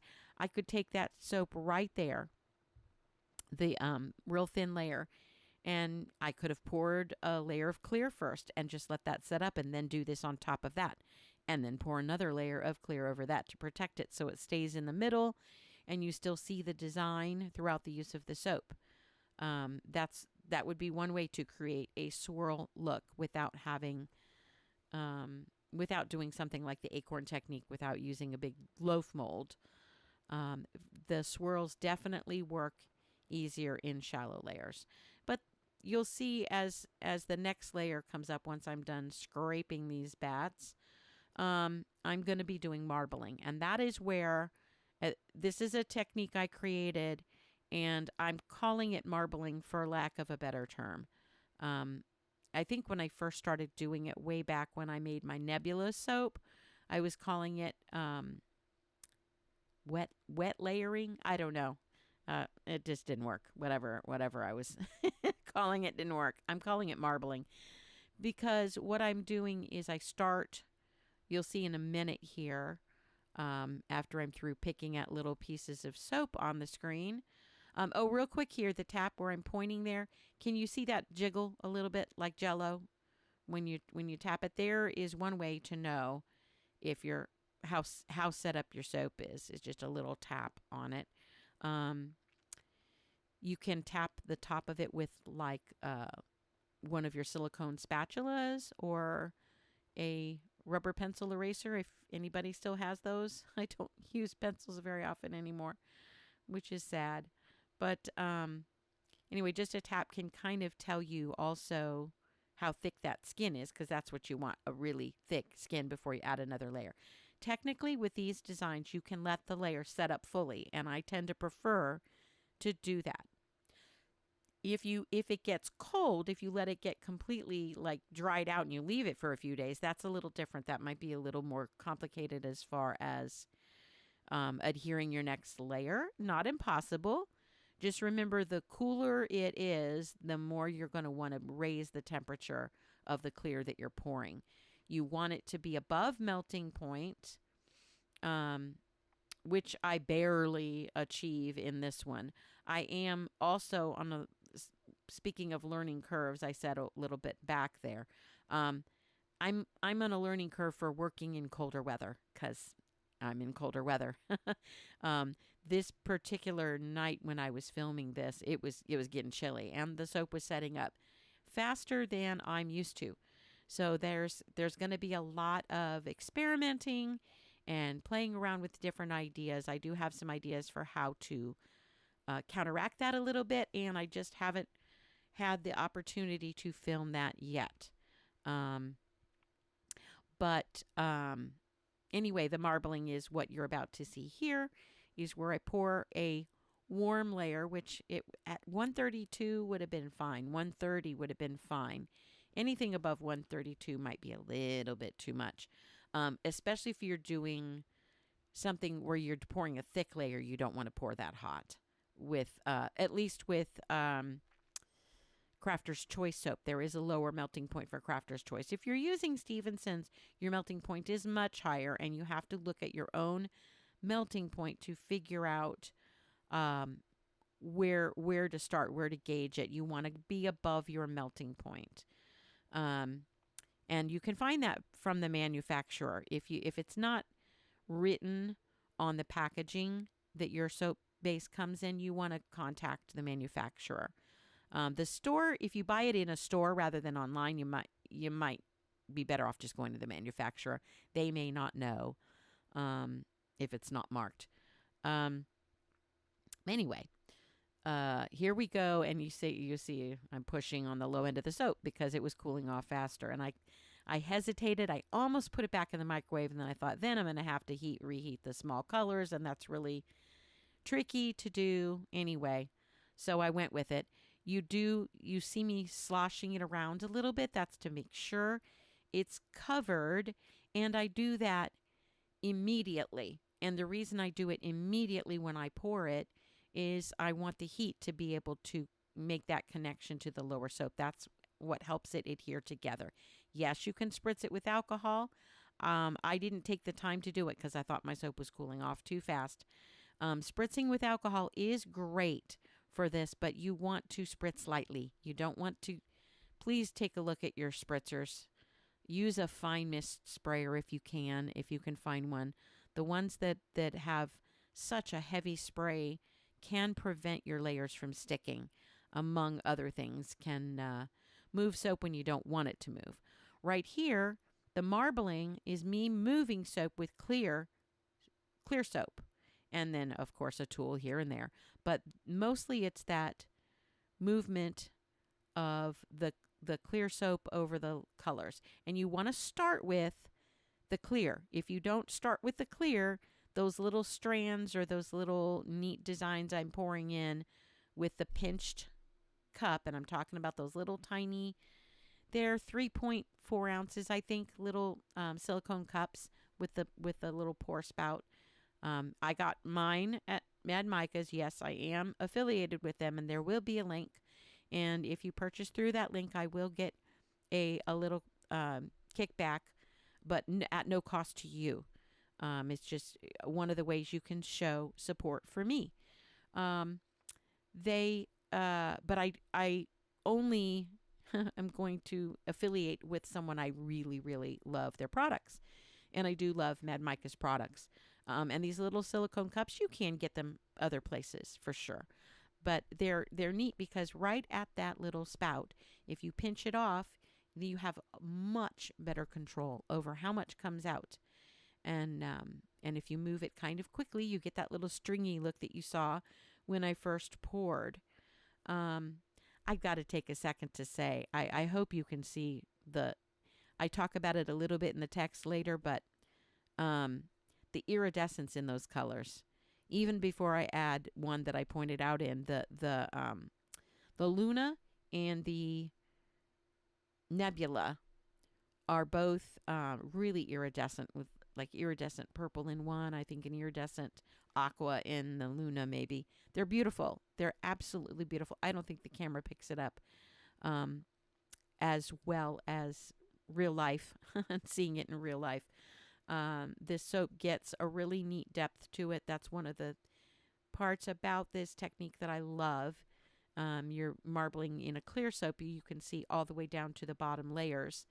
And it's, if you're careful, if you don't add too many layers and don't muck up the layers like I have in the past sometimes. But again, my Nebula soap is a really good example. My Galaxy Adventure, not a Galaxy Adventure. I forget what I called that one. But there's another Galaxy soap in there where I use the marbling technique. And those really, really show the clarity that you can get and the depth that you can achieve from using these layers. Yet another clear layer. And I do let these set up fairly well in between, if not all the way. I don't, like I said, I don't wait a day and let it get that cool. It's still kind of fresh soap. I don't know if that makes sense, but that's what I mean here. See how I'm pinching that little layer? And I am adding my favorite color in the world, Blue Moon White. It's a lot more Blue Moon than white, but it is white. It has a bit of cloudiness to it. It is very iridescent. It's like the blue flash that you see in labradorite is what it reminds me of. And the more when you blend it in with clear a little bit and you have a darker color behind it, it really emphasizes that look. I may do an entire video on that later, somewhere down the road. But some of my the what's the technique with the saran wrap? My brain is shut down. The crushed velvet look. In some of those, I talk about it because you do need a dark color behind to really have those colors work for you the best that they can. But I also want to maybe do a video just talking about iridescent colors or any of them that have kind of a special effect to them. Most of those are easier to see against a darker background. Doesn't have to be black. It could be navy or really dark green or purple or whatever you want. But dark is better for those things showing up. Anyway, so this is my last little color I added. I went back and added a little bit of that purple because I thought too much of it got covered up from the underneath. I wanted to bring back a little bit of one of the darker colors to the top to give it some shadows and some contrast. And the look I'm going for, I think you see it more when I do my final turn of my soap. Yeah, stop yourself if it's got a film. Just don't do it. Or in a thicker soap, I just remove it. You know who you want to watch for that, for removing the removing that film, who is really good at that and at showing it on camera, is Samantha, the Dancing Soap Dish. If you have not subscribed to her channel, you want to. She's a fabulous soap maker and has very innovative ideas. Great ideas on how to use things around your house to make soap. Very good ideas just in general on how on many soap techniques. She's fabulous, and she shows how to remove that little film as it starts to set up, and she's a master at it. I'm not so much. I can when I remember to. Sometimes I just panic and don't. And of course, in a design like this, I feel like it doesn't matter. And I also feel like because it's such a thin layer that you're risking just pulling up all the color and destroying the design. But that's kind of unique to this soap. Most of the time, I don't know, I guess I do a lot of thin layers in general. I like to work in that way. But with this particular soap, it was a must. If you're going to do the kind of marbling technique, you have to use small layers. You'll find if you tried that in a loaf soap or in something deeper like that, it's just going to start blending all together. It's going to move too much. It's got too much wiggle room. You want something that's going to set up kind of quickly on you, and you do have to work quickly. But it'll muddle too much, and the clear will not stay clear, and the colors will muddy and come together a little too much. It's just not meant to be a soap with a lot of depth to it. Or that if you want to do a kind of swirl that does, you want to look up Acorn Swirl. I have a couple of videos on that. There are a few others who do as well. Oh, my stupid elbow dance. This is just what happens when you happen to notice something looks weird on your screen and you think, oh my gosh, it looks like my elbow's dancing around. What am I even doing? And I pointed it out in one particular video where it happened a lot, and I happened to notice it on here, and I wondered who remembers that. I don't even remember what video it's in. But anyway, it got a chuckle out of some of you, I believe. But it appeared again this last week. So here we go doing the second part of this technique, because really the marble technique is its one thing. It's its own thing. It's the technique. Now I'm doing embeds over the marbling. I'm using the marbling for a background for another picture. And I could go really far and do an entire scene over that, but I just wanted some bats and like spiders like that I did a couple weeks ago. The design that I did kind of try to keep my design all one way, even though I was turning the pan in different directions to level it, if you didn't catch that, and it's because my table isn't level. So, and we've got some other ways to deal with that down the road. But for right now, I just turn it every time I do a new layer, and it ends up leveling out, and you get a level soap in the end. I wanted I don't know if you can see kind of, there's a horizontal kind of look to those swirls a little bit. I wanted it to look like clouds, even though the bats are kind of flying in every direction, and it, that it's not making its own picture. I wanted it to look like a sky and clouds, a purple sky. And I really feel like I achieved that. That whole little whoops, oh my gosh, I don't even know how to begin to tell you about that one. That little bat soap that I just put in there that was in 2 halves and I made a hole, I guessed and was trying to line up the cut of that bat right in the center so I would cut through it again when I cut the soap, because I cut too many bats. I was supposed to have a whole bat in the center there, and I didn't. And that's why I scooted them. I was going to have 2 in the center, and I just messed up.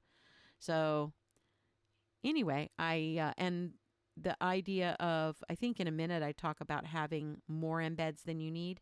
I still needed one more bat embed. I was so mad at myself.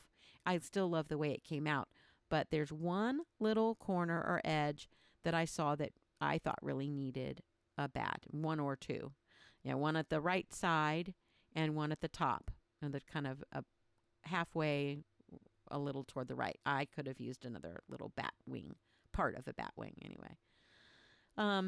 I did have one that I didn't like where it touched, 2 bat wings touched. I didn't want any of them touching. It's just the look I was going for, kind of like I did with the spiders. But I love I'm just being as critical as I can so you can kind of see my thought process and what I wanted and what I didn't want. I was thrilled with the soap. I love the way it came out. I don't know how in the world I got that matte to match the Grape Ape Neon Purple. I mean, obviously I didn't get it to match it, but it perfectly went with it. It almost looked like like the matte was on the bottom of the mold. It was weird. Anyway, here's my little, it's not just my tip. I saw it somewhere first. If you spray the edges, pull out a little bit, it helps your soap to loosen from the mold. It is more important, I feel, in a loaf soap, because those guys can be really hard to unmold sometimes. And just pulling back the mold a little, making sure it's set up, and spritzing along the edge will help it loosen and help it come out a lot easier. And here we go. And now I'm measuring. Oh boy. I put in last time in the spiders, Arachnophobia is the name of the video. Last time in that video, I tried to look up the link for you for this mold, and it is no longer available, sadly. It doesn't mean it won't be in the future, so keep looking. You just search 5-inch slab mold. Search it on Amazon, search it in your Google search, see what you come up with. A lot of people are afraid to do searches, I think, because they ask things that they could easily search, and they just don't. But this particular mold isn't available. So I'd say you're on your own, but I will put, if it's still available, I will put the 6-inch slab mold that I found. Obviously you can use a much larger one. I have one that's, I think 10 inches, maybe one that's 12. I've got some bigger ones that I also like to use. But these small ones are so nice for making videos or for experimenting with new techniques, new designs, whatever. It's very handy. And then you have 4 little soaps or 4 medium-sized soaps or whatever. If you cut it that way, there's other ways to cut it. If you had the 6-inch mold, I would suggest cutting it in half, and then on the opposite way, I'd cut it in thirds, and you'd end up with some little rectangle bars that would be really cute. Because I think a full 3-inch square might be too much. I'm not sure. The 2.5-inch squares came out really nice. They're a nice size. I know at the end of this, I bring them up close to the camera and they look ginormous. They're not ginormous, but they're a good size soap.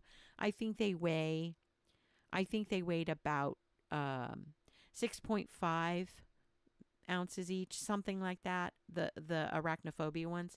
And that's kind of what I based these on as far as measuring the amount of soap. That's why 27 ounces. I know it was a really weird number, but I was kind of basing that off of what I, when I weighed the other soap. I kind of wanted to come close to that same soap because I liked the way it came out. I liked the thickness that kind of matched the width of the soap. I don't, if it were too thin, that square might be kind of weird. But it's a nice, a little bit more than an inch, and it's a nice thickness for a soap bar like this. Like I said, they came out super cute. Oh yeah, my table isn't flat, so that's part of why you're seeing me having to turn the mold several times. It's not perfectly balanced right, and we'll get that figured out. Everything is new. Our equipment's the same, but it's in a new place, and the table isn't the old one. It is our old one was a piece of garbage I wasn't willing to bring with me. It was a really old, falling apart card table. But so we have a new table, a little bit longer, but I have to adjust some things.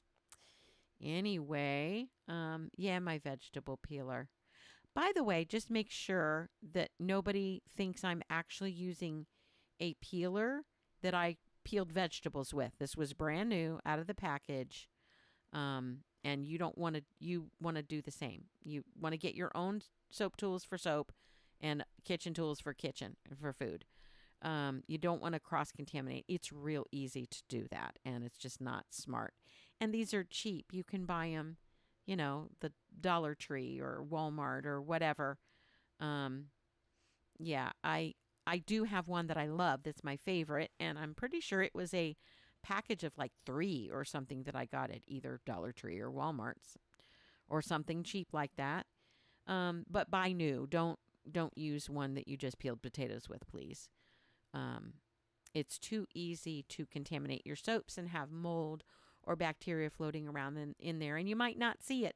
Just like with the botanicals, when you put botanicals in soap, you might not see it right away. You will eventually, but they will rehydrate and rot. Most of them, not all of them. There's a pretty good list of some that will make it, but don't think you're adding lavender and rosebuds to a melt and pour soap and having it last for very long. And you are risking allergies, mold and mildew type allergies for other people, even if it doesn't bother you. Besides, it looks gross in the end. It really does. Once it starts decaying, it looks nasty, and it is nasty.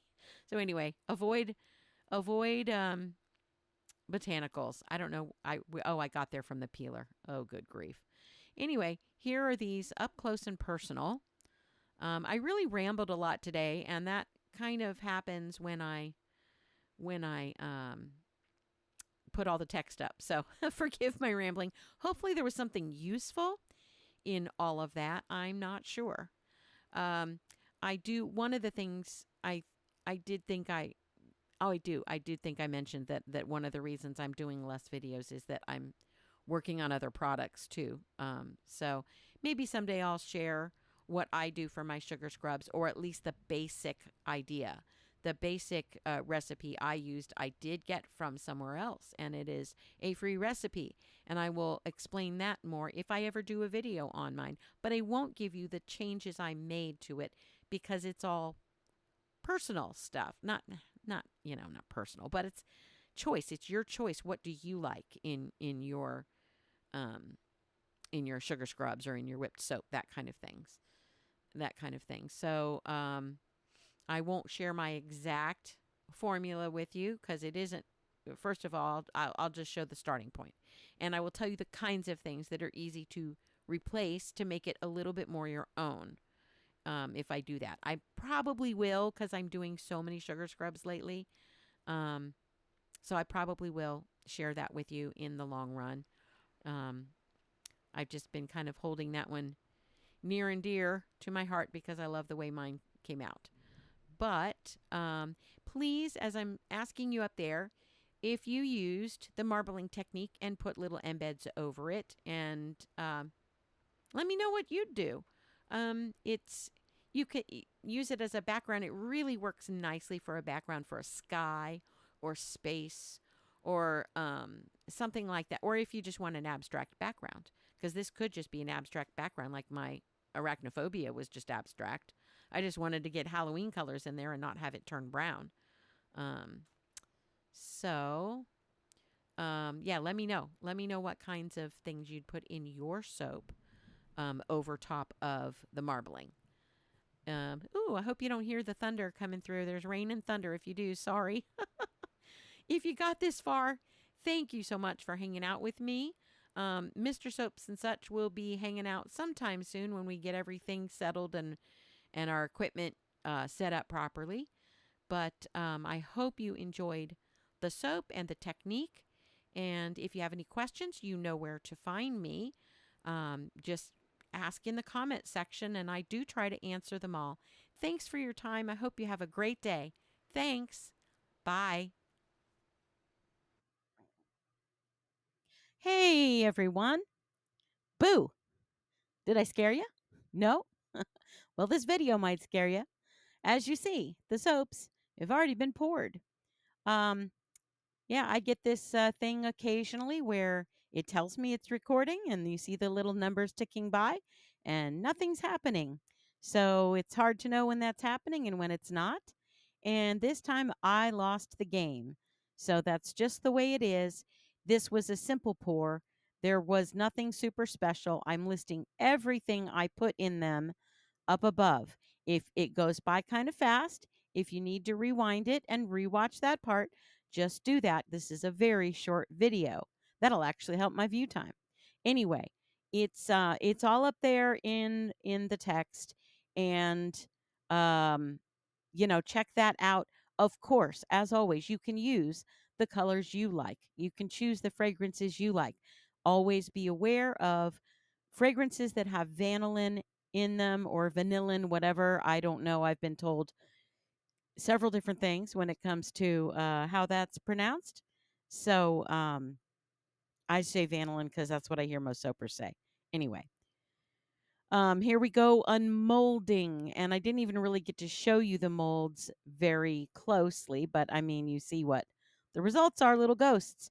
They're super cute. I fell in love with the mold the minute I saw it, and I had to have it. I was specifically looking for easy Halloween and fall projects to do because a lot more people start getting into soaping around this time of year when they're looking for cute, fun little gifts and stocking stuffers.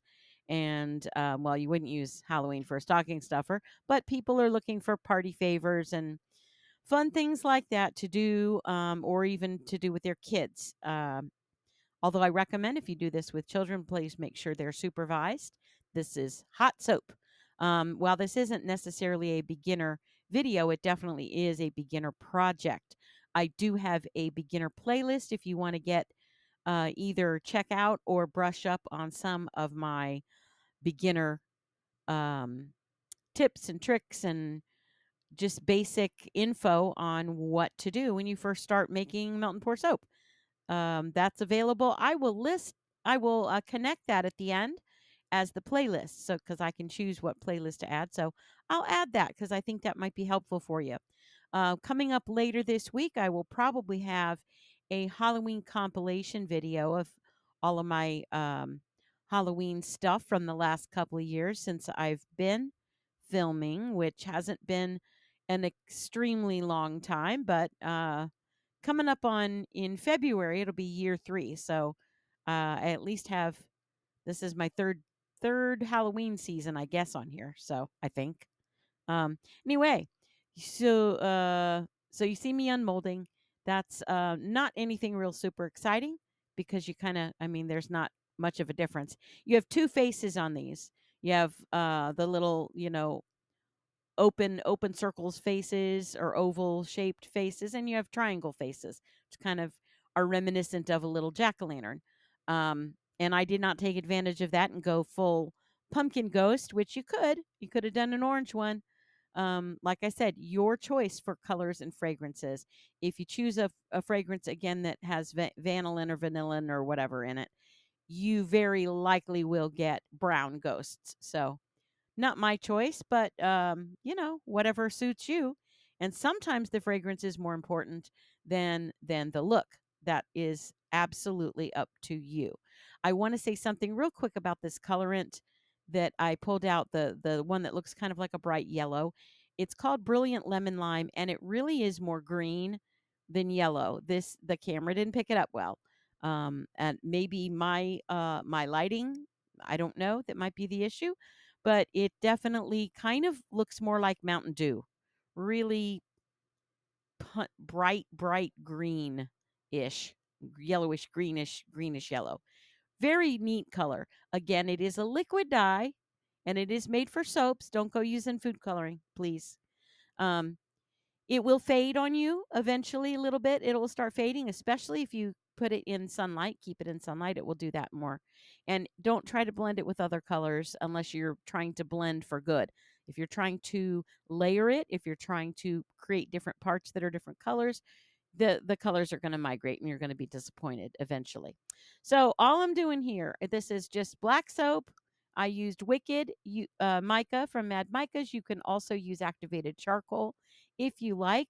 Um, and I melted it pretty hot. This is probably around between 135 and 140. And I'm just using a pipette, suck it up in there. And once you start squeezing, don't let there get any air bubbles. Just squeeze up some soap and don't let it go any further. Don't let your hand go. I do a couple of times here and then I'm mad at myself that I do it. It creates bubbles and makes it more complicated. So try to squeeze out all that you have in kind of a steady stream, even moving from ghost to ghost. And then you can suck up some more. I did not rinse it. I did flush it out once, it's not even the right word. Squeezed it out. There you go. I had a paper towel and I started above where the soap is and I just squeezed out because it was starting to get a little chunky and a little cold. You want it to be as hot as possible. That's the way it's going to stick. I should have probably sprayed them lightly with the little faces, lightly with rubbing alcohol before I started, but I didn't. And it still held quite nicely. I lost one. You'll see my little tip for cleaning them up a little bit. There's a couple of different ways to do that. Um, this time around, you'll see in just a minute. And I've also, another way I use or do it is to use a little knife and just kind of scrape around any areas that I don't like. It's very easy if you don't like it at all. If you drip, if it just kind of gushes out of one eye or something, just wipe it off. Just wipe it off with a paper towel and start again. It's not going to hurt anything. It's not going to stain the soap. Um, it's going to come right off fairly easily. You could also, spritz it with alcohol if you wanted to before you wipe. It might help. If you're afraid it won't come off, it's going to come off. Um, Anyway, you don't need a real super steady hand for this because, like I say, you can always clean it up after, or you can restart with these. But I left one of them when I get to the cleanup stage. I left one of them on purpose, um, the way it was, just to show you that you don't have to clean them up. They just still look cute. They still look like funny, cute ghosts with silly little faces. So, um, I was kind of torn whether to clean them up at all or not, but that's kind of the point of making this video, is wanted to show you this technique. It's really fun. It works really great with little pumpkin faces too, or any soap that has a little bit of an indentation on the outside like this that you want to fill or add some detail like that. Of course, you don't have to. They're fine as is. They're adorable. But this was the point of this project or this video. I'm making the reason I'm making these in the first place is I'm doing a make and take, which I don't know if you know what those are, but people will um, come together and make a project. You help them do it, you provide the materials, etc., and they get to take home what they've made. Of course, they pay you for that because they're paying you for the materials and your time. And that's something I'm doing a few of this year at my sister's store just for fun. The the ghosts make to me, they make cute little hostess gifts, little teacher gifts if you want, fun things like that. But as you're seeing, hopefully you're seeing up on the video there, I'm wiping off and just a little bit of pressure because it is dried, it is solidified. It's not cold though. You notice I didn't let it sit for long. I went right back to kind of the few I started with and went for those just to kind of make sure they're actually um, solid enough. And you just put a little bit of pressure down and wipe up and then wipe back down. If you need to, you can also spray with alcohol and wipe again if you want to make sure it's super duper clean. It is just soap and mica, so it's not going to hurt anything if it's on the outside of it. Um, and yeah, there's when I applied a little bit more pressure too because it was on a little thicker and it still worked fine. It didn't, and if one comes off, you'll see in a moment I lose a nose. I think somebody's nose comes off. And I could have easily just heated that black soap back up and put another nose in there. I didn't. I may do that down the road. I haven't packaged these yet. Mostly, these were for my pictures, for my promotional pictures for my make and take, so people could know what they're making and taking. Um, but I thought this was an easy little project that would be fun to do for something like that. If you have a project to do with kids or with adults for some kind of fun crafting thing, it's pretty easy and the results are so cute. They're small soaps. They're probably about, I didn't weigh them, but they're probably about 1 to 1.5 ounces. Um, but you could either stack some in a little thin, tall bag, or maybe you could just wrap them individually and put them in little groups of 3 or something if you wanted. There's another idea I have, and I didn't want to do it for the video just because of time. I don't know if you notice, there's a little purple bar hanging out up there. It's covering up another project that I didn't feel like revealing at this time. It's not that super special, but I just, didn't want to get into it. I actually was filming 4 different soaps at a time here. Like I said, I was doing a make and take, and so I'm offering them a variety of stuff to make. So you'll see them eventually, most of them, and but that's why that bar is up there. It's not covering something unsightly. It's covering something I didn't wasn't ready to show you yet. So, and it's really not the season yet for that. So that's another reason. But I think this is the guy that loses the nose. No, maybe not. I was wrong. Maybe it's this one. Did I already lose the nose? I already lost it. Anyway, this is just a fun and easy project. Make sure your soap is hot. Little pipette. Don't allow air to come back in the pipette once you squeeze the soap up. Squeeze the soap up and keep the pressure even the whole time. You're going to be much more successful. More of this technique is in several of my other videos. One of them are the raindrop soaps. If you see my not resin techniques, not resin soaps, that it uses a similar technique, except I don't wipe it off. We just make raindrops, and it's the same thing. If you allow air to come back in, you're going to create air bubbles. If you don't allow air to come back in, the soap will stay hot longer and it will not have bubbles. So that's an easy little tip there to make it more successful. Um, but like I said, even if you do get bubbles and end up having to do it again, it's pretty darn simple. So I hope you're able to make some ghosties or lead a project. I think a lot of you that have been with me for some time are some pretty advanced soapers, and you might want to spread the joy of doing melt and pour with some beginners, and or even not beginners. It's fun to do a new project in a group setting with people anyway, whether or not it's something you would necessarily sell or whatever. These are just for fun. So I'm hoping that you get to try that. The little white ones came out so cute. I think they all came out cute, but you could do some hot pink ones. You could use some neon micas, keeping in mind if you use goat milk soap or any other white soap, you're going to get pastel. These two show the difference. One is clear soap, one is goat milk soap. Same exact mica, same exact amount. You see the difference? Night and day. That's why some of you get gray when you're going for black. Anyway, I hope you had a little bit of fun watching these, and I certainly hope you learned something. Some of you may not have learned anything new, but you got to watch some cute little ghosts being made. I hope it was worth your time. Thanks so much for stopping by. Hey, everyone. It's spooky season, so let's make some spooky soaps. Today, I'm working on a soap that I've been planning for a while. I got these really cool molds on Amazon. I will try to put the link in the description box. I will. It just may not be there right away, but it will be there eventually.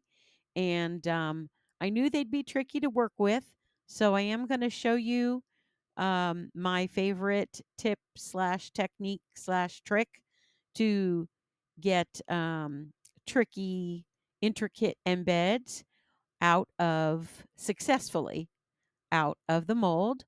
For those of you who've seen that before, please watch anyway because it is the whole soap is a lot more than that, and I just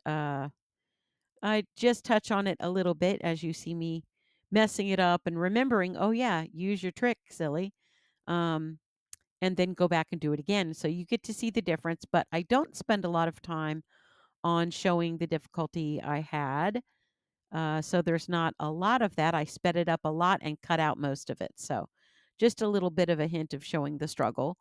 Anyway, the basic soap is kind of a design I've been modifying, not really modifying, I guess, just creating many versions of since last year. And I still love it and I'll probably make more. In fact, I already have made more. I've got next week's video is filmed already. The soap is filmed and it's a similar style, but it looks completely different. That's one of the reasons I like this technique. It just gives you a cool background to do whatever you want on the top of. So, um, this one is uh, basically it's an abstract spooky forest. That's all it is. There's no ghosts. There's nothing but man, I think it looks really cool. Um, one of my followers said something about it looking a little bit like reminding them of a Tim Burton set or something, which I thought was kind of cool because I love Tim Burton style stuff. He's really neat. It's definitely an abstract look at a spooky forest.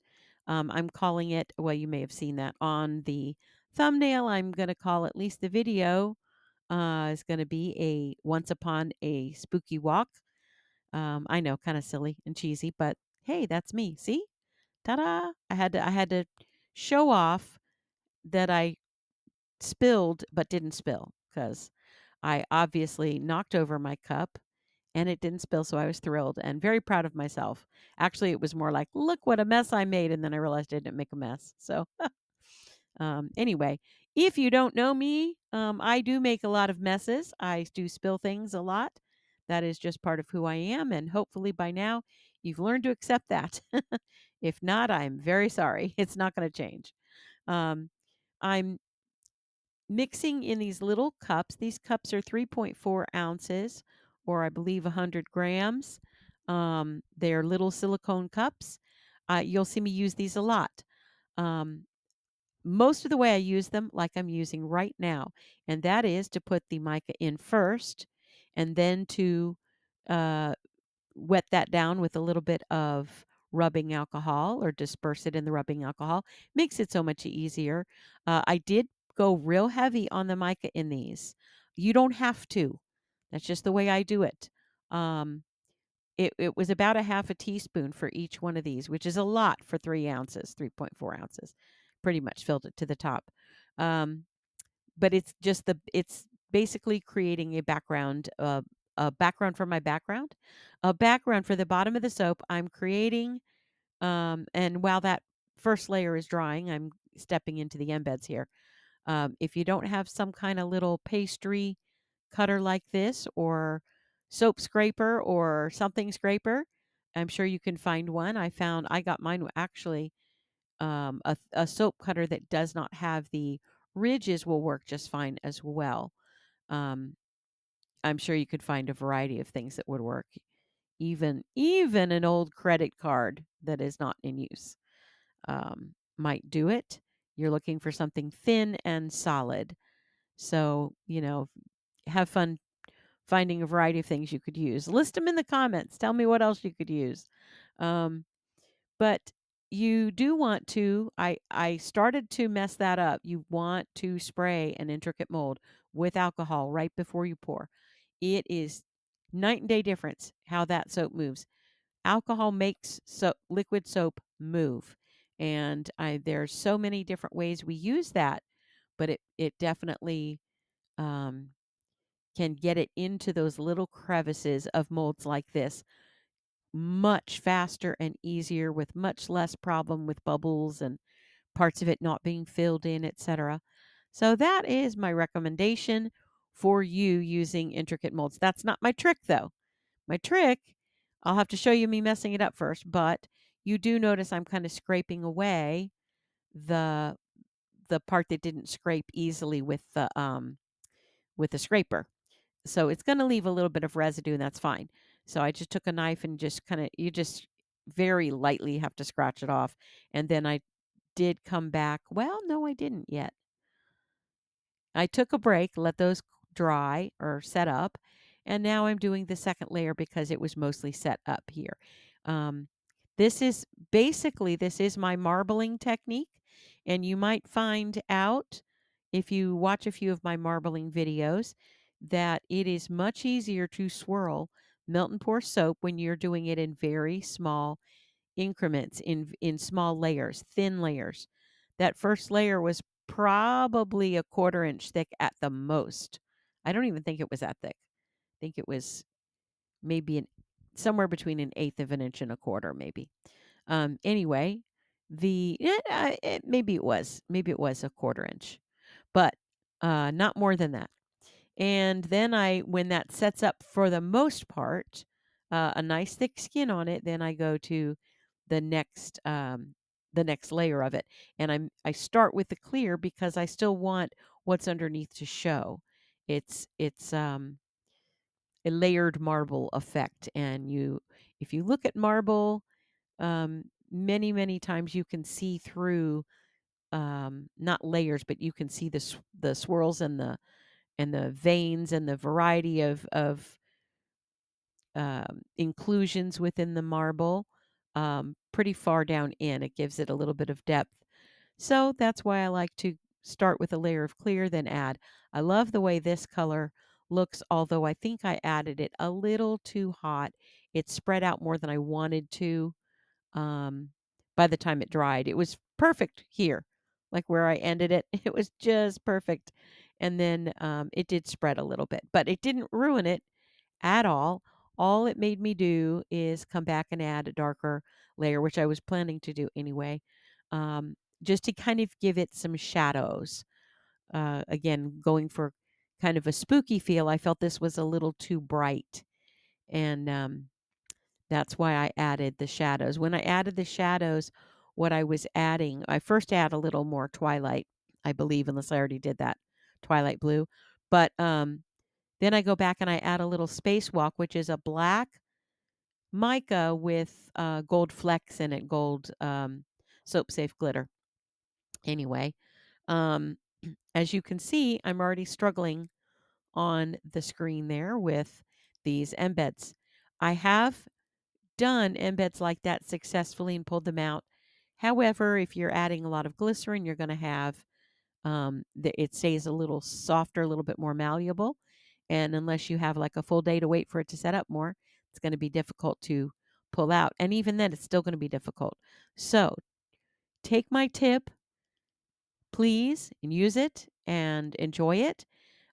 You'll see me struggling a minute here or so before it comes up, but it is night and day. It is so much easier to do it this way. And I know when you first do it, you're not going to trust that the clear doesn't show. And you'll see what I mean with when I'm talking about the clear. I take a very, very thin layer of clear and I pour it over these tricky embeds like this. And what that does, you do have to pour it a little bit on the hot side. You don't want to pour it too hot because you don't want to remelt the black and have it come into the clear. You want the clear to remain clear. But if you pour it on and spread it, it's going to cool fairly quickly as you're spreading it, and because it's a very, like I said, a very thin layer. I spread it carefully with one of those little sticks. You can probably use one of your spatulas, one of your rubber or silicone spatulas to spread it too. Variety of things. I don't use my pastry spreader because that's going to make it a little too thin. And here's where I'm still struggling on and realizing that I probably should have done my trick. Why did I forget? It was a new mold. I was excited to use it, and I guess I just didn't think it through. Um, but uh, you see why I do it. You'll see the difference because it is. I mean, it's distorted. I probably could have used that one. It would have been a little bit more abstract. And I did want the circle to remain like a circle. Um, to me, that's kind of an image of, even though it doesn't look like the moon, it's kind of gives you an impression of a great big full moon in the sky, or it ends up in the corners.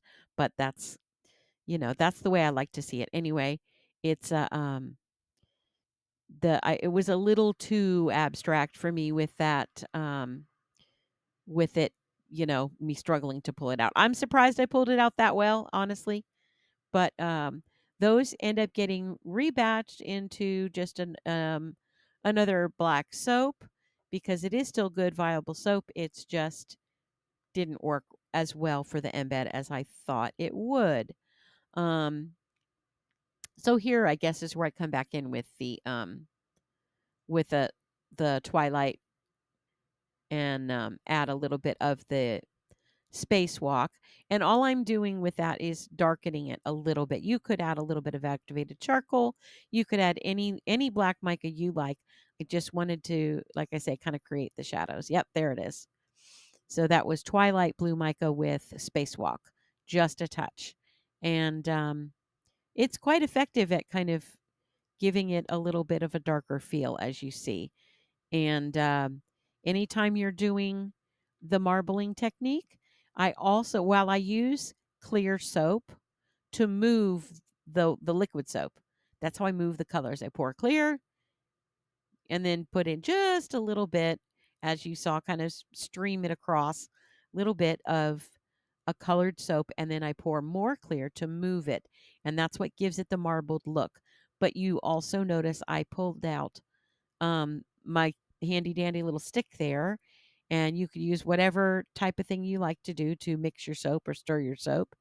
I like those little sticks because they're just quite handy, and that gives you a little bit more control. I still like using the soap because I like a little less control at times. I like it to look more organic. So here you see me pouring a second layer of that black, and it is activated charcoal for these. Um, and doing the spread again. And then you'll see me come back in and see the trick, the tip. Um, I have other videos that focus on this technique a little bit more. With this one, I was more focusing, I guess, on the swirl or the marbling. I really wanted to utilize that look again. I did a few, no, not a few years ago. Last year, I did an orange and green swirl or marble effect and put um, spiders all over it, and that was my Arachnophobia soap.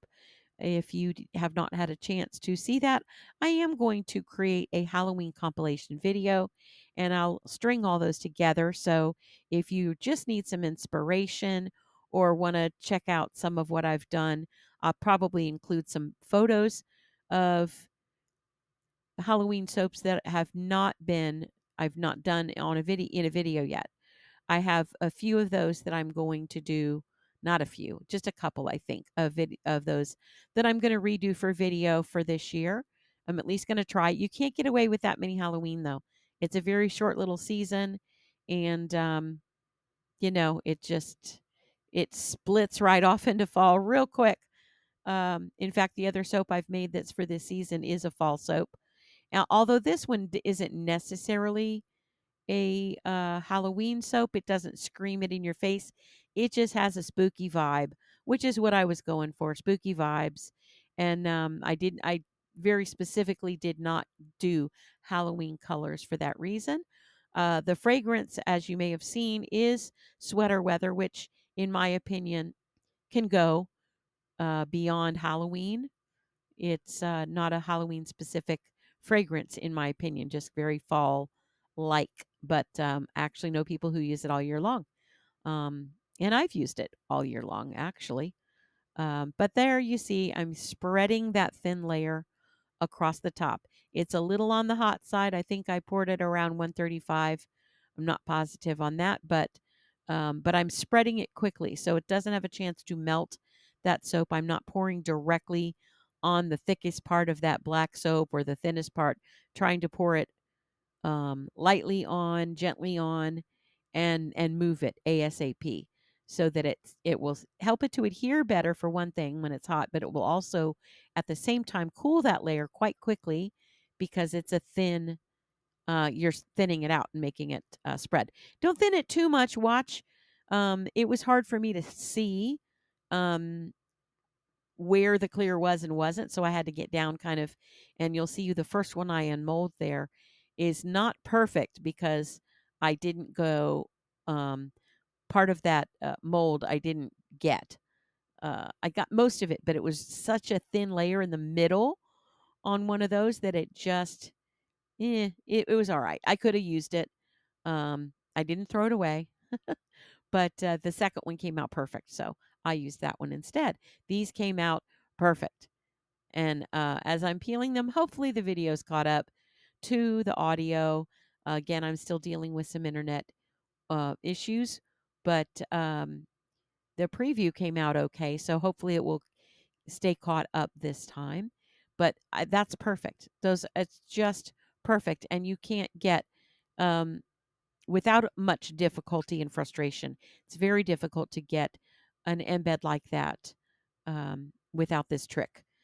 You might be able to, but anyway, that's what I do. And I would recommend going back and kind of trimming the edges a little bit. I play in the second video I do for my um, not Halloween, fall soap coming up. I also do something similar, and you'll see on one of these I forget to take off the edges, and it's just the ones that stick out, and that's only because they kind of get in the way of the other embeds. So you don't have to trim it, you don't have to trim it perfectly, but just be aware of where it's going in your soap and what how it might get in your way. So like long corners that stick off, I should have trimmed those off. The thicker the layer, you don't want to go super thick because then you might see it. If it's a thinner layer, you're not going to see it. I kind of push that boundary in the next soap, and you'll see that again. But this one was a fairly thick layer, and for all three of these that I end up using, or two, I end up using two of them because I cut one of them up. But yeah, see, there's where that one side was just not quite filled in thick enough, so it broke on me and just made it a little more complicated. But I used the other one instead. So it still made a nice circle, but this one just came out easier. So see where it's broken? Now I could easily fix that. Number one, you could fix that just by pouring a little bit of clear melt and pour on the mat and fixing it that way. I have done that. Probably should have done that with this one. I didn't think of it. You don't always think of the right tip at the right time. That's that's part of my problem with this one is if I had thought of doing this first, this would have been a shorter video. But um, I didn't, and I like to show you my mistakes so you can see them and you can see, what the consequences of them are. It's not like there was any horrible consequence; it just took me longer. That one came out absolutely, absolutely perfect in my opinion. There's a little spot, but it doesn't matter, and it stayed as a circle put together. and I even kind of put one of the branches into the little spot, and it makes it look even cooler because it looks like it's, I don't know, growing into that other tree. I don't know. It's such an abstract design anyway. I don't know that any of that matters. Um, I've told you this before. If you have watched me, you've probably heard this a million times. I like making abstract soaps for that very reason. You have more wiggle room. You have a lot of wiggle room to make things not perfect. Art typically isn't perfect. And so I love that. Now, I highly recommend, as you'll see in these, I put the flattest side, which means where I poured the clear soap, I put that clear soap down first.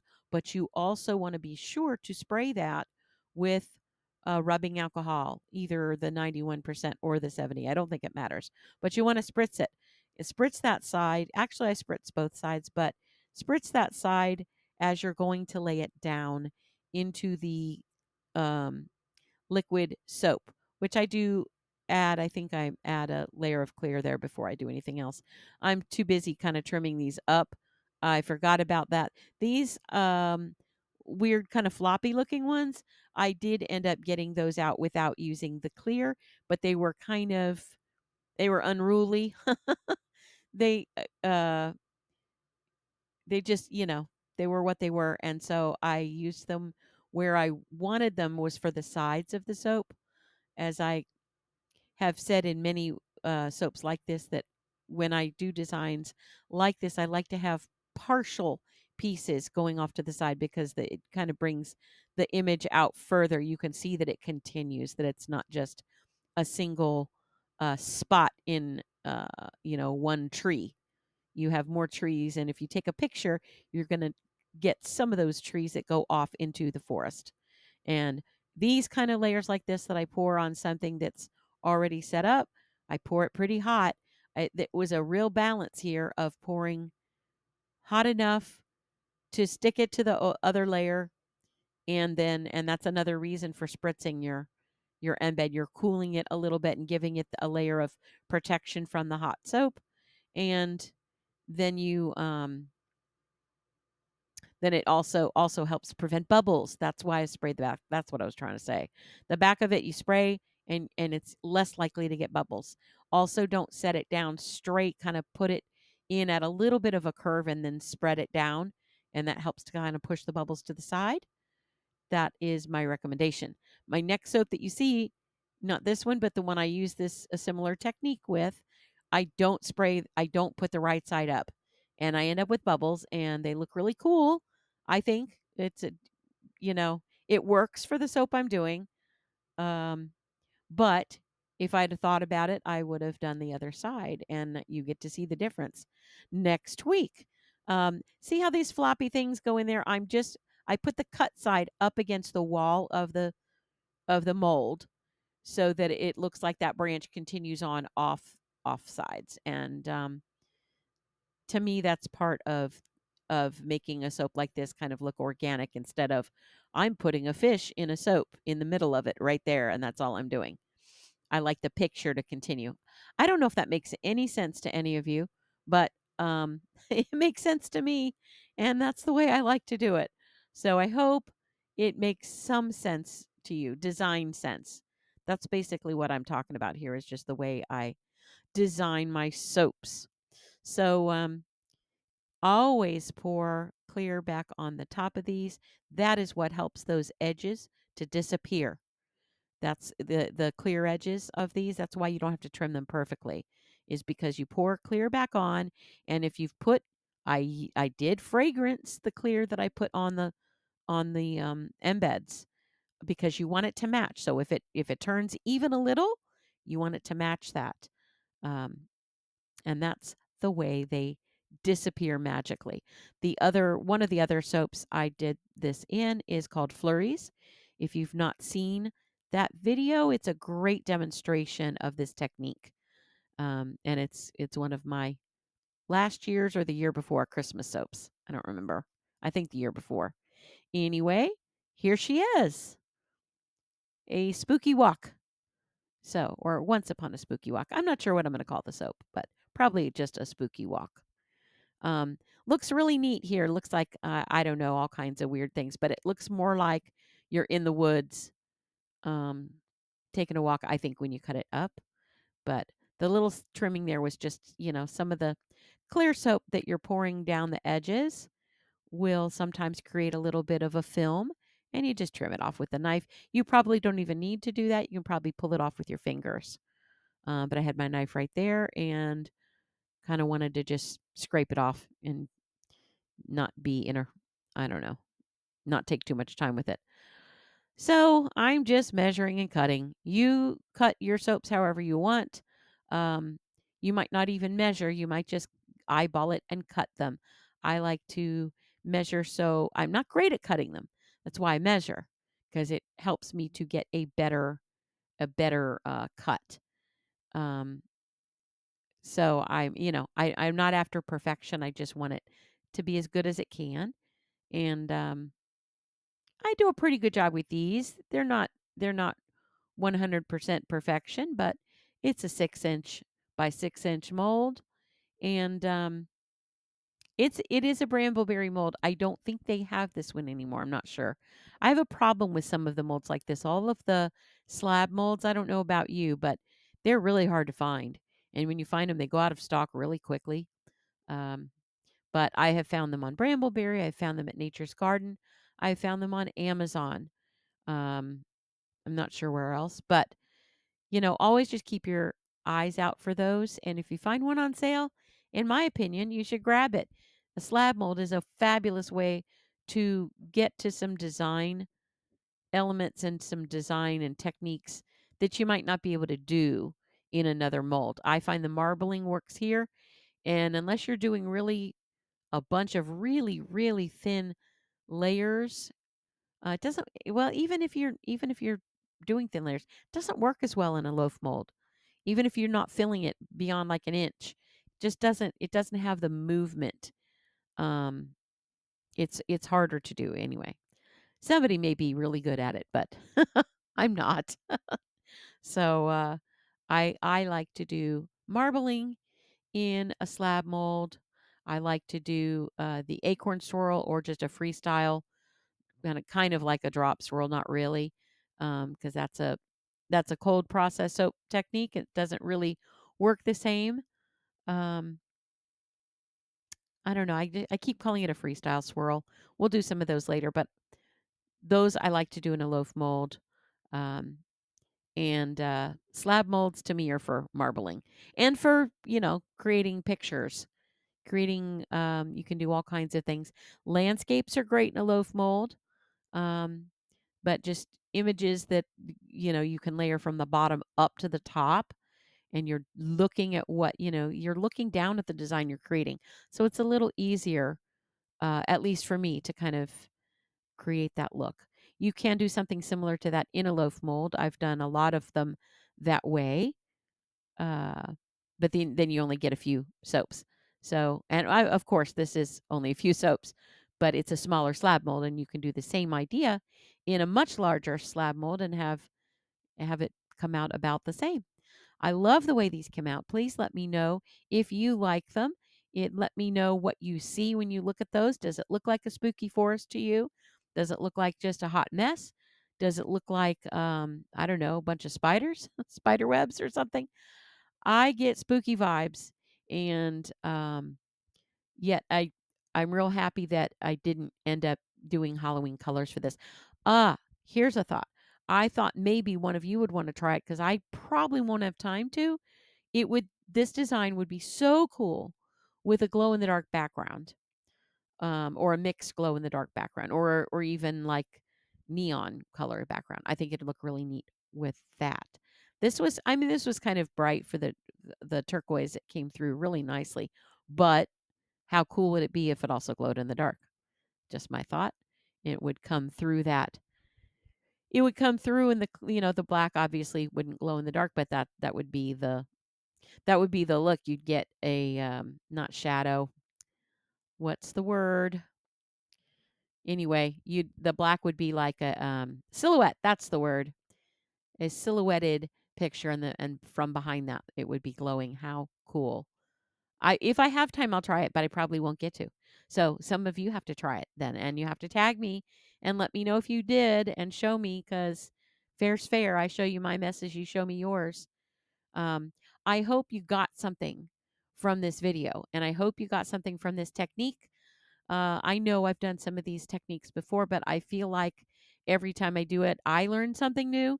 So I'm hoping you can learn something new as well, and maybe, further your skills. That's the whole idea behind my channel, is I'm trying to help you, um, and not just with skills and techniques, but help you to think outside of the box and expand your creativity. um, Art is my favorite thing in the world, and so making art soaps is pretty much my favorite thing. I do other creative things, a lot of them, but I think soap art is my favorite, at least at this time. I love the way these came out. Oh, look at that pretty. I'm hoping that you can see in these pictures the dimension. I don't know if you can. Um, the blue seems to go on forever. The different shades of blue. Anyway, I'm in love with it. And thanks for spending all this time with me and listening to me ramble. And I really hope you create some kind of spooky soap. It's a fun season for me. I love the spooky soaps. And I can't believe it's already September. What about you? Well, make something spooky. Thanks. Bye.